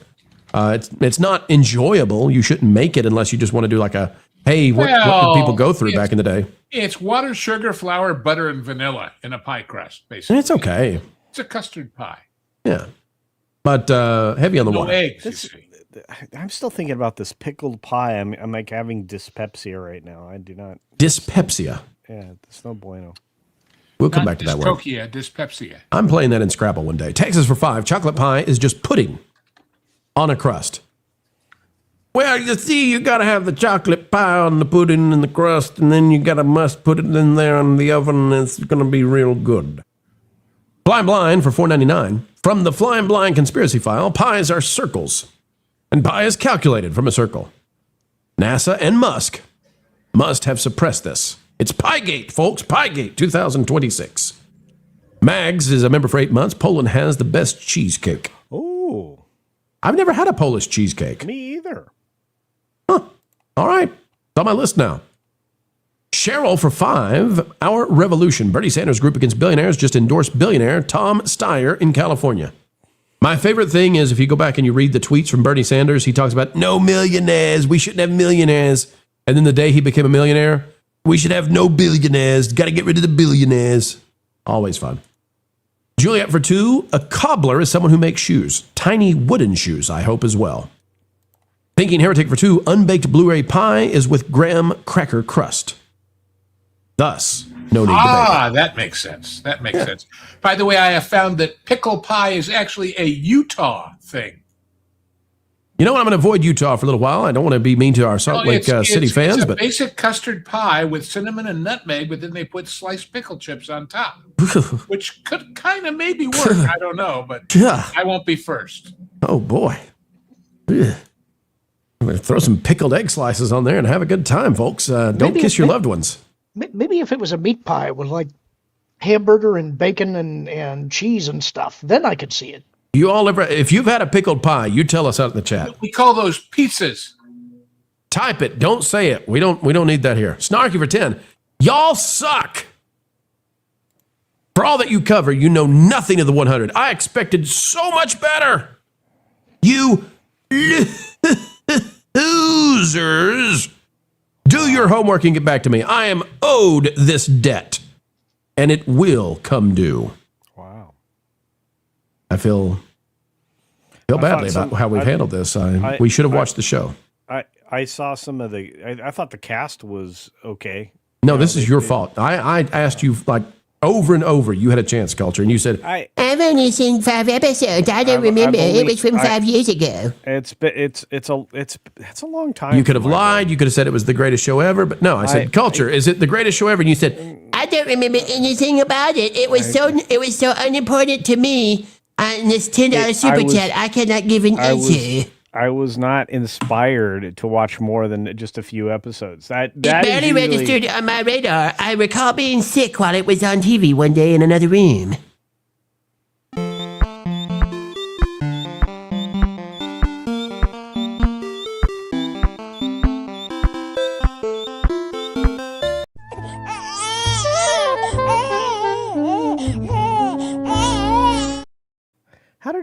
Cartman voice. What is going on here? I don't even like the 100. Don't make me read the super chat. I don't want to do it. Was you, dude. You know it. I'm kidding with you, folks. Culture's great. We love him. Long row for 20. Only pie we got is meat pastry pie, a.k.a. pate chowd. That's chaud, as in cold. I'll do it. Wait, it's a cold meat pastry pie? Yeah, it's like a pate, you know. A pate chaude. Yeah, sure. Okay. No D. French? The D is silent. Yes, French. Pate Okay, I'm with you now. Okay. Right. Yeah. I may have dated a patty chowd. Oh boy. Knick knack, patty shout, give her dog a bone. If that wasn't your wife, that was a rattlesnake in your bed, Culture. Okay. Long time ago. Was she silent? Can't remember. Well, man, if you have it for 5. Speaking of, NASA has announced that the missing scientists aren't a threat. Yeah, okay. Speaking of, NASA has said the missing scientists in space are going to circle back and get with you later. Da-da-da-da-da-da. Shh. Always revolving. There's Commander Ed Straker when we need him. I won't believe it until Moonbase Alpha tells me that it's not a threat. You know. Yeah. We need to hear from Shadow. Yeah, there you go. Michael Cooley, who is our best shadow. Look at that bear. $5 fine. Eat all those pies. More turtle pie for me. Ooh. In today's day and age, we don't even know anymore. Is it a real turtle or is it a chocolate mixture of cocoa and caramel? Or is it the real turtle soup or is it the muck? Lou, you've had real turtle before. You've eaten turtle before. Is that right? I have. What are your thoughts on it? Is it worth eating? I've never had it. You got to be really hungry to fight through that shell. Okay. Well, I'm not really hungry. About lobster and crab too, so I don't know. I've never looked at a turtle walking on the ground and thought, I'd like to eat you. Not that kind. No, you don't want that kind. No. I have that kind, but I have a that Galapagos kind turtle. That's what you're. That's no Culture. That's illegal. Shut your. Oh, here we go again. Yes, it totally. Hey, how about I recommend people barbecue an endangered species right here on the channel? That sounds like a good idea. YouTube's totally not trying to get us. But what will get you canceled first? That or not having your face on the screen? Probably the screen. First Dragon Queen for 5. You want a light up sign, Culture? I'll make Pro wish he had said sign. You want it? You want it, Culture? You want a neon sign? I like neon signs. You know, look like a Culture honky tonk casino over there. Sure. Yeah. Okay. Good. All right. Yeah. Folks, we get one. I think that'd be fun. We got one more story. We do. We ready to do it? What is it? You want to do it? No. I want to do it. Okay. Let's see. All right. The one more story is, since you asked, I mean, normally we'd just go into it, but we're going to talk about did Hollywood lead us into societal collapse? Does that tickle your fancy, Culture? Oh, there's a nice short one to finish the show with. Absolutely. Yeah. Easy breezy, lemon squeezy, nothing deep about that at all. Nah, you have to work in at least one postmodern neo-Marxism. Oh, I'll try. There is no worry on that one. Here we go.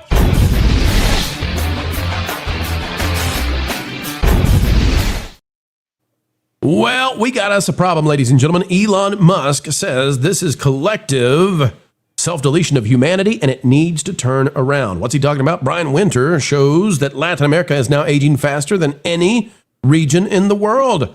Chile has a lower birth rate than even Japan. What is going on? Take a look at this. On the chart, Latin America's fertility rate has been plunging, and Latin America is now below the replacement rate. The replacement rate is the number of kids you need to have to keep your society going. And Latin America now joins places like Japan, like China, like so many others, and yes, even the U.S., in not having enough babies. How did this happen? And what does it have to do with the typical entertainment stuff we cover right here? Well, folks, gather near and I'll explain. NBC News is reporting some of the same stuff. Young men and women are taking the gender gap to staggering new levels. The gulf between Gen Z men and women on political and cultural issues is far wider than it is in older generations. It's harder than ever for boys and girls to get along and to get on with the act of making babies, I tell you. And how did that come to be suddenly out of the clear blue sky? And why is it taking hold all over our global Earth?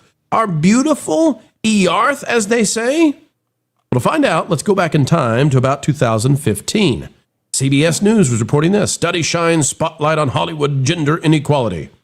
It says, as theater goers munch on popcorn, they may not realize what happens behind the scenes in Hollywood. A new study supports evidence of a gender gap on and off the screen, reports CBS News correspondent Anna Werner.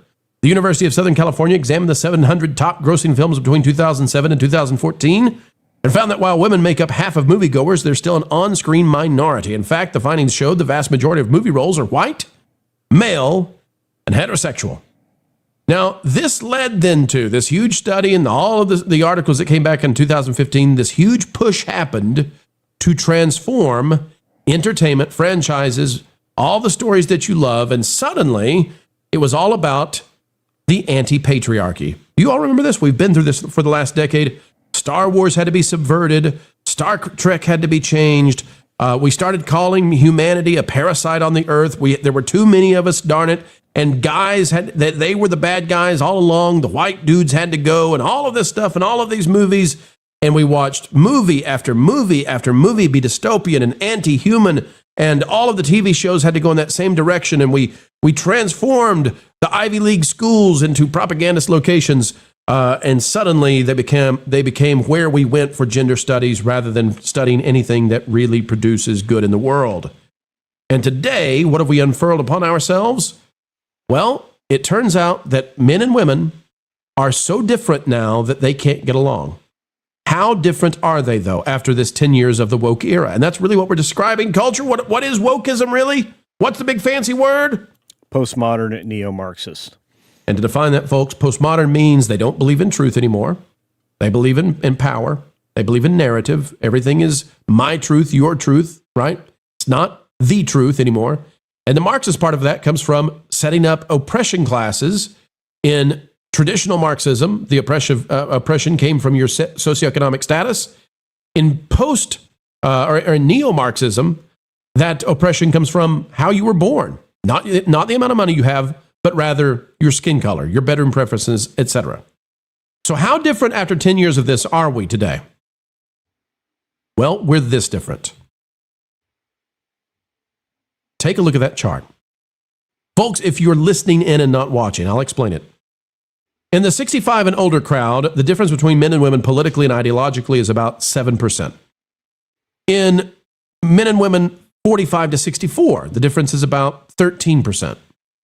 In men and women ages 30 to 44, the difference is about 9%. And with those kinds of differences, men and women, although they're different, and you would expect this, right? It's not fully egalitarian. Men and women are different. I know we'll get in trouble for saying so, but that's what the poll shows. And it's on NBC News. Sorry. At that level of a difference, men and women can still get along. But the age at which many people start having children, the 18 to 29 crowd, the gap is insane. It is a 21% difference in political viewpoint. 24% of women approve of President Trump. 45% of men approve of President Trump in that age range.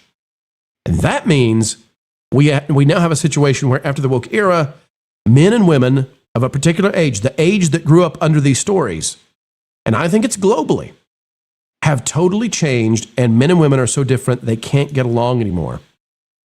Culture, I'll go to you first on this one. You have been a watcher of all things going on inside society.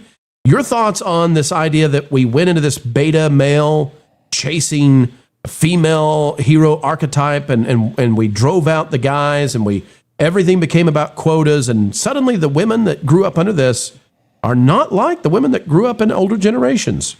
What do you make of it? Am I making too much of this? No, I don't think so. I mean, this is all a plot that was founded all the way back in 1923 in Germany. You had the Institute for Social Research, otherwise known as the IFS. They were this was the original group of neo-Marxist intellectuals, basically breaking down society with things Here we go critical again. theory, and you're going to blame Germany again. Next, you're going to tell me that Germany took on the entire world twice.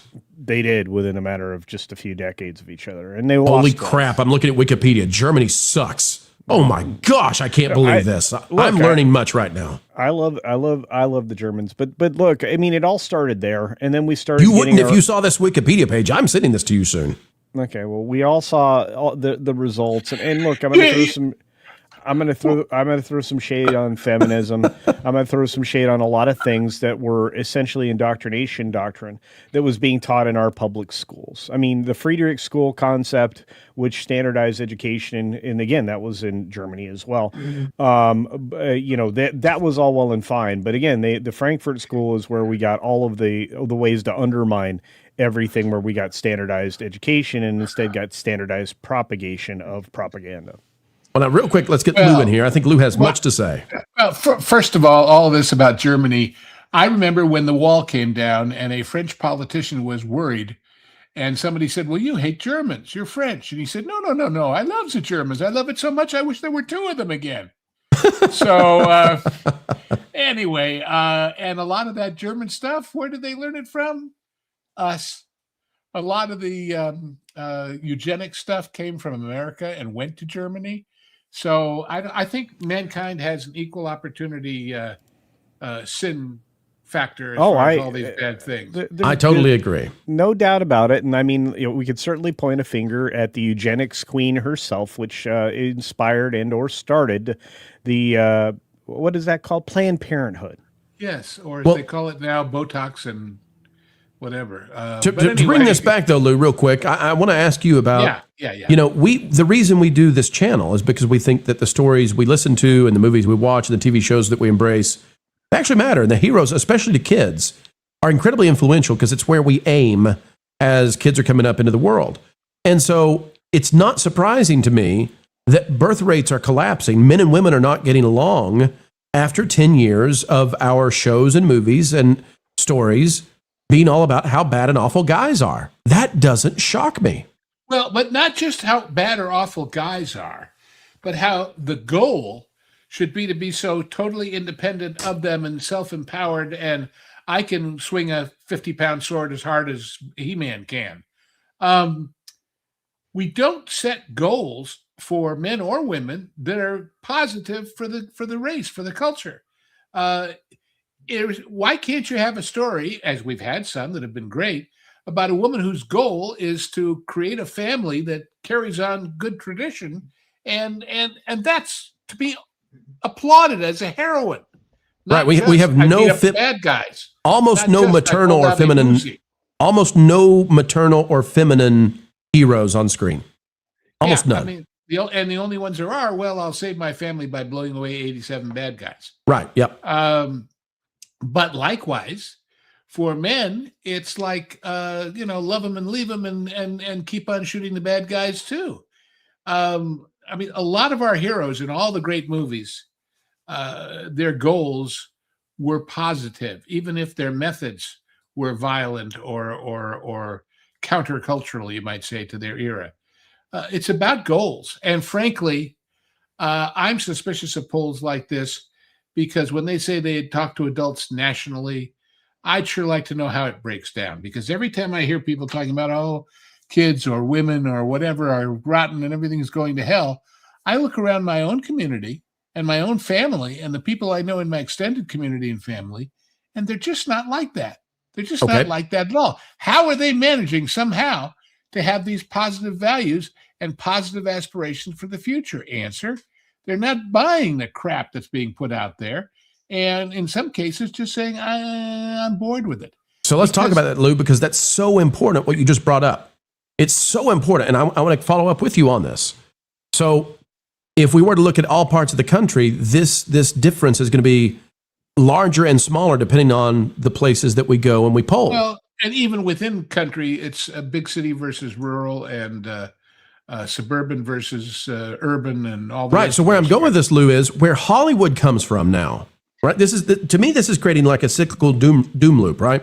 Because the young people that Hollywood is going to pick up now to write the stories, if this is even more severe and pronounced in places like Los Angeles and New York, which I bet it is, if the sexes are that far different now, even more so than the poll shows, because those would be the more fringe locations. Lou, oh my gosh, can you imagine even trying to be a guy and being a young man making his way through LA or New York today? But the answer is they're leaving. Right. The answer is they're saying this is impossible, whether it's for financial reasons or spiritual reasons or cultural reasons or anything else. Look, would I be thrilled to be adjacent to all of the great museums and restaurants and things that I had when I was in the middle of Los Angeles my whole life in Beverly Hills? Sure. But I got good ones here, and I can live without all the rest. And I've been there, done that. And the price I would pay in my day-to-day life is just not one I'm willing to accept.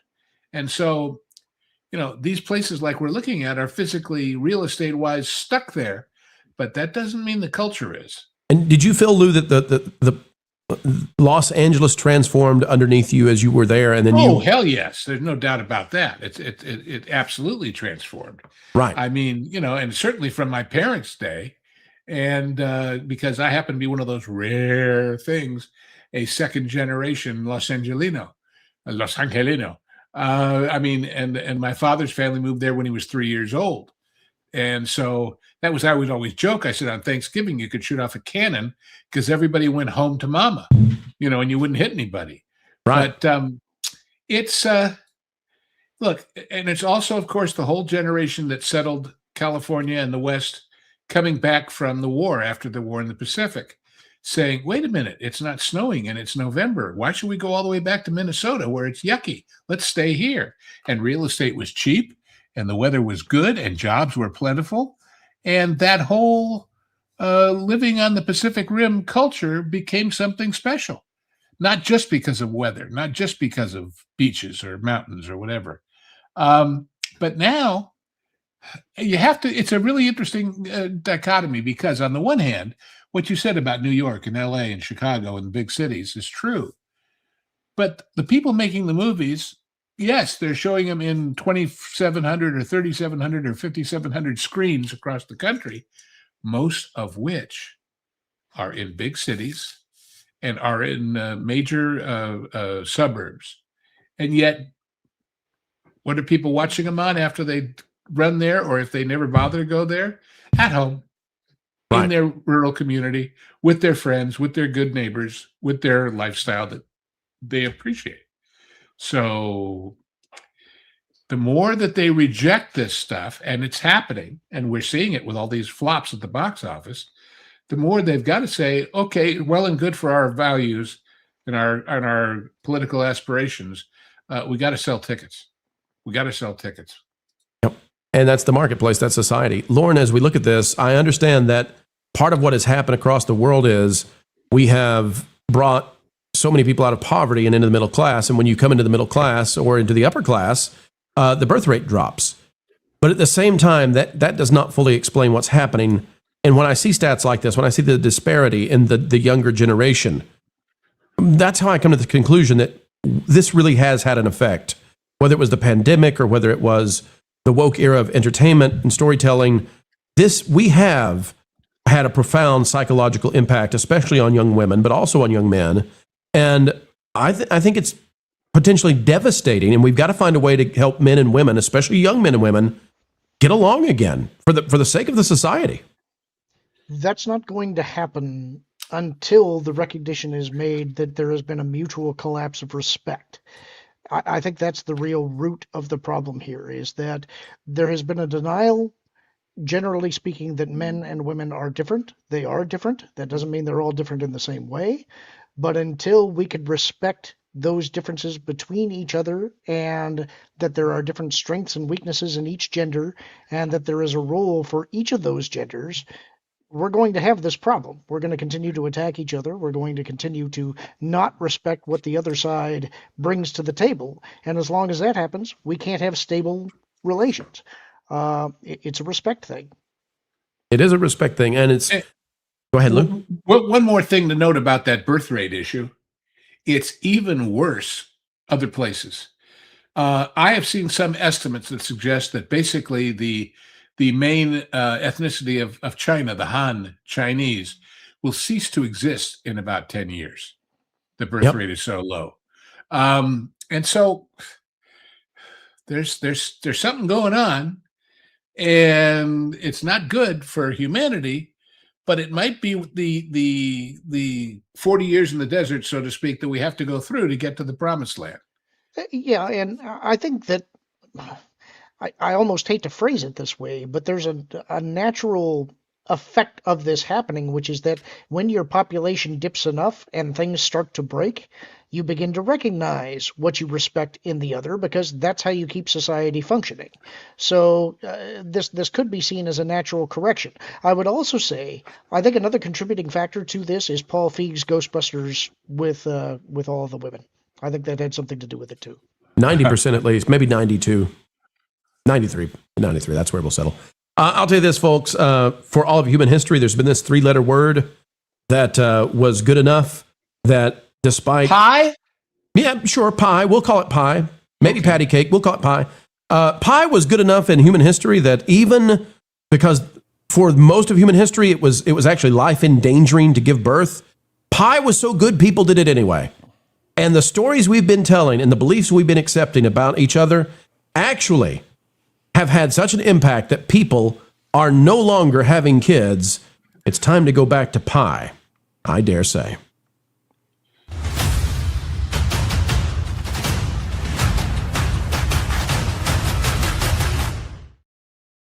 Ladies and gentlemen, if you're wondering why there was a pause at the end of that one, it's because I had a joke about what kind of pie, and then better of me thought about it and said, don't say it, Pro.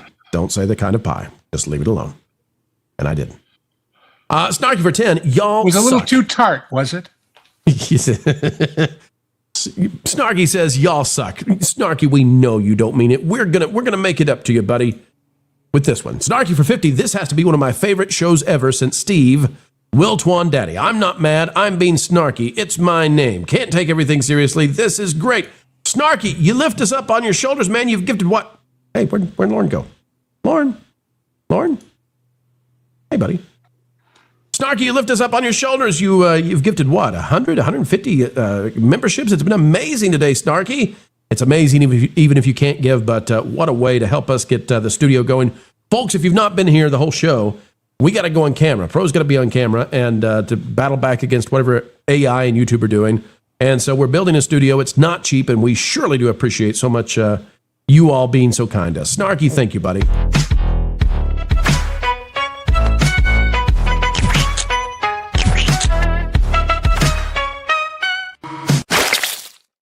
We need rest. The spirit is willing, but the flesh is spongy and bruised. Thank you again, Snarky. We appreciate you. We've also got Wildman of Yavin coming in there with another fantastic 10 memberships gifted. And that means more genre guys for you. It was a peaceful planet until he arrived. Then he brought wild to our skies. Thank you again. And we've got Spring Bear, a.k.a. the Cherokee Bear, for 2. Lorne, did you remember Kid video? Not until you mentioned it, actually. I had completely forgotten that show. And then I heard that name, and it was like, I have probably not thought of that show in 30, 35 years. So that was a throwback. Good memories? Vague enough that I don't know what I would think about it now. I don't think that it was a show that I was a huge fan of at the time, but I do remember it. Here we go again. This was your chance to love something they love, and you just had to poop all over it. Yeah. I don't remember that, really. I'm just pretending. No. He's being real. Hey, I'm noticing that there are some people out there. We've had several super chats from them. We haven't played their clips. Spring Bear, I know that you secretly are Cherokee Bear, and here's a shout out to some of the others who've been supporting us today.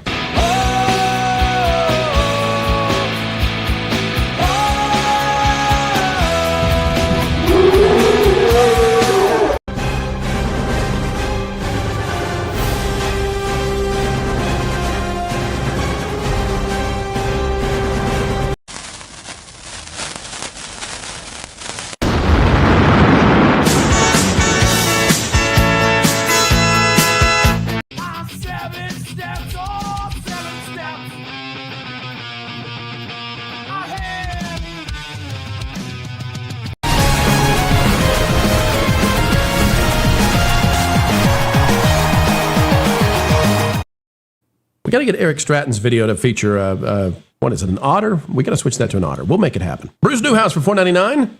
Pessimism is the #1 cause of low birth rates. Yes, that's true. Pessimism lowers testosterone significantly. Hollywood is pessimistic. It's not just lowering of testosterone. Pessimism is the belief that the future cannot be better, cannot be brighter. Why would you bring a child into that? And the idea that we're a virus upon the face of the earth, well, that'll make people plenty pessimistic, eh? And the idea that global warming is going to destroy the beaches and the oceans and take all your homes and we're going to suffer through a dystopian future of Skynet. Why would you have kids, eh? But those stories are false. Get at it, folks. Make some pie. Make some pie tonight. They are excuses for fear of responsibility. Make some pie. Bald Hoplite for 199. Captain Janeway was the greatest female lead. Culture, I'll hand it to you. You get the final word on that one. Who was the greatest female lead? Captain Janeway. Your hero. Your hero, Culture. Yeah. Hero. It's your hero. Yeah, she was stern. A sturdy woman, some might say. Yeah. I think Lauren might say that. Sturdy ankles. She's not who I think of when I think of a sturdy woman, but stern applies. A sterny woman. Yeah, who is a sturdy woman that you could come up with? So the folks out there will understand. Who's a is good... she in the WWE by any chance? Well, not her specifically, but I do think of a sturdy woman as being load-bearing.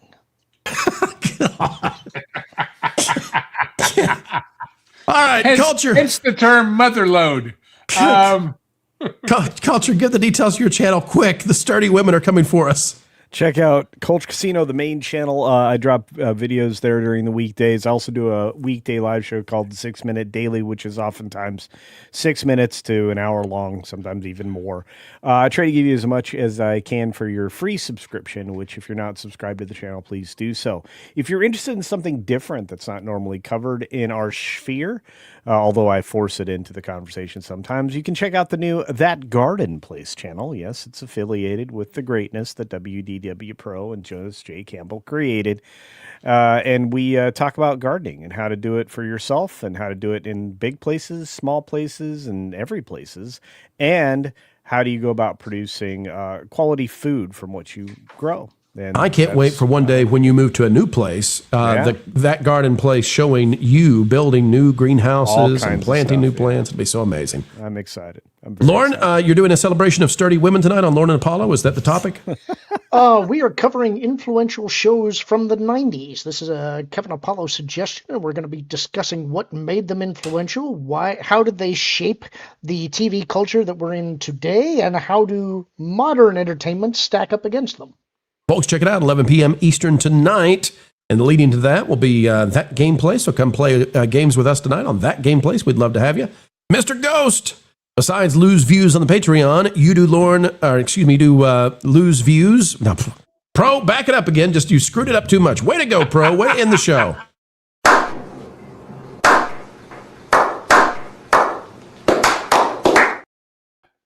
Lou, in addition to doing whatever it is you do on the Patreon with Lou's Views, you also do the Hollywood Backlot with Lou and you and the Genre Guys. That's Lou, correct. Lou, tell the folks out there what you got coming up. Oh, on Genre Guys? Sure. Well, we've got lots of them now in the can, and they're showing up regularly, both as a member perk on the Pro Channel, and thanks to Lauren's assiduous reworking as freebies on the other channel. But we have two coming up that we just sort of decided, hey, how about those two? Total, because I say two because we record two at a time, even though they come out once at a time.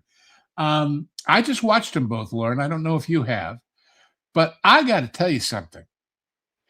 I'd always admired it. I always enjoyed it when it came out, but I hadn't in a long time, and I hadn't seen the sequel. Damn, Gladiator is a good movie. Wow, is it a good movie? Wow, does it have a lot to teach anybody who wants to make good movies? And so that's one of the ones we'll be doing soon. I can't wait to hear it. I also can't wait to get over to Lou's Views and subscribe today. Folks, do so. And do have a good time with it. Also, apologies for me getting tongue twisted there. At the end of the show, it's been a long one. I'm running out of coffee, but still, it's no... You need pie. There's no doubt about it. Pie. Boy, do I ever need pie. Pecan. You went full retard, man. You need some good pecan pie. Am I going to be peeking at the pie before I do the pie? It's just good. Okay. I like chocolate pie, but pecan pie is good. In the context we've been referring to pie, that's very interesting, Culture. I'll let your wife know. Snarky for 5. Could this be the decade that unifies unlike ever before? United we stand. Those who remember one September day 25 years ago, let's do it. Unification is great. We got to get everybody on the same page of the Logos idea, though. The idea that there is truth, that it is objective, and that it does matter to believe in it. That is, I think, at the key of the divide in our society. It's not about my truth, your truth. It's not about subjectivity. It is about there are some things actually satisfactual, factual. We hold these truths to be self-evident. Self-evident to all. Old Lady Gamester finishing us out with 199. It was less expensive to have babies than now. Could have been. Could have cost you your life, though, far enough back. Packing for 5. If you don't look 6 foot tall to American women and with a day-old beard, you ain't having babies. Enter me. Packing's ready to provide the pie for any ladies out there who might be interested in pastries. Folks, it's time for us to get hasty and send you on over to the dish with Ron at Follow Bradley's Fun. When you get there, tell him it's time for pie. We'll see how long it takes him to figure out what the heck we're talking about. It's pie time with Ron. The mainstream media just can't understand how it is we continue to do what we do. They don't realize that we are powered by you, and you are... It's a super spring spritz. Pedro's big year has Disney dropping. It's a super spring spritz. Take down Star Wars, Avengers, oh please. They picked the wrong people. Even Bree said, nah, woke is collapsing. Theater snapping. It's a super spring spritz. Oh, spring spritz. To Ryan Gosling.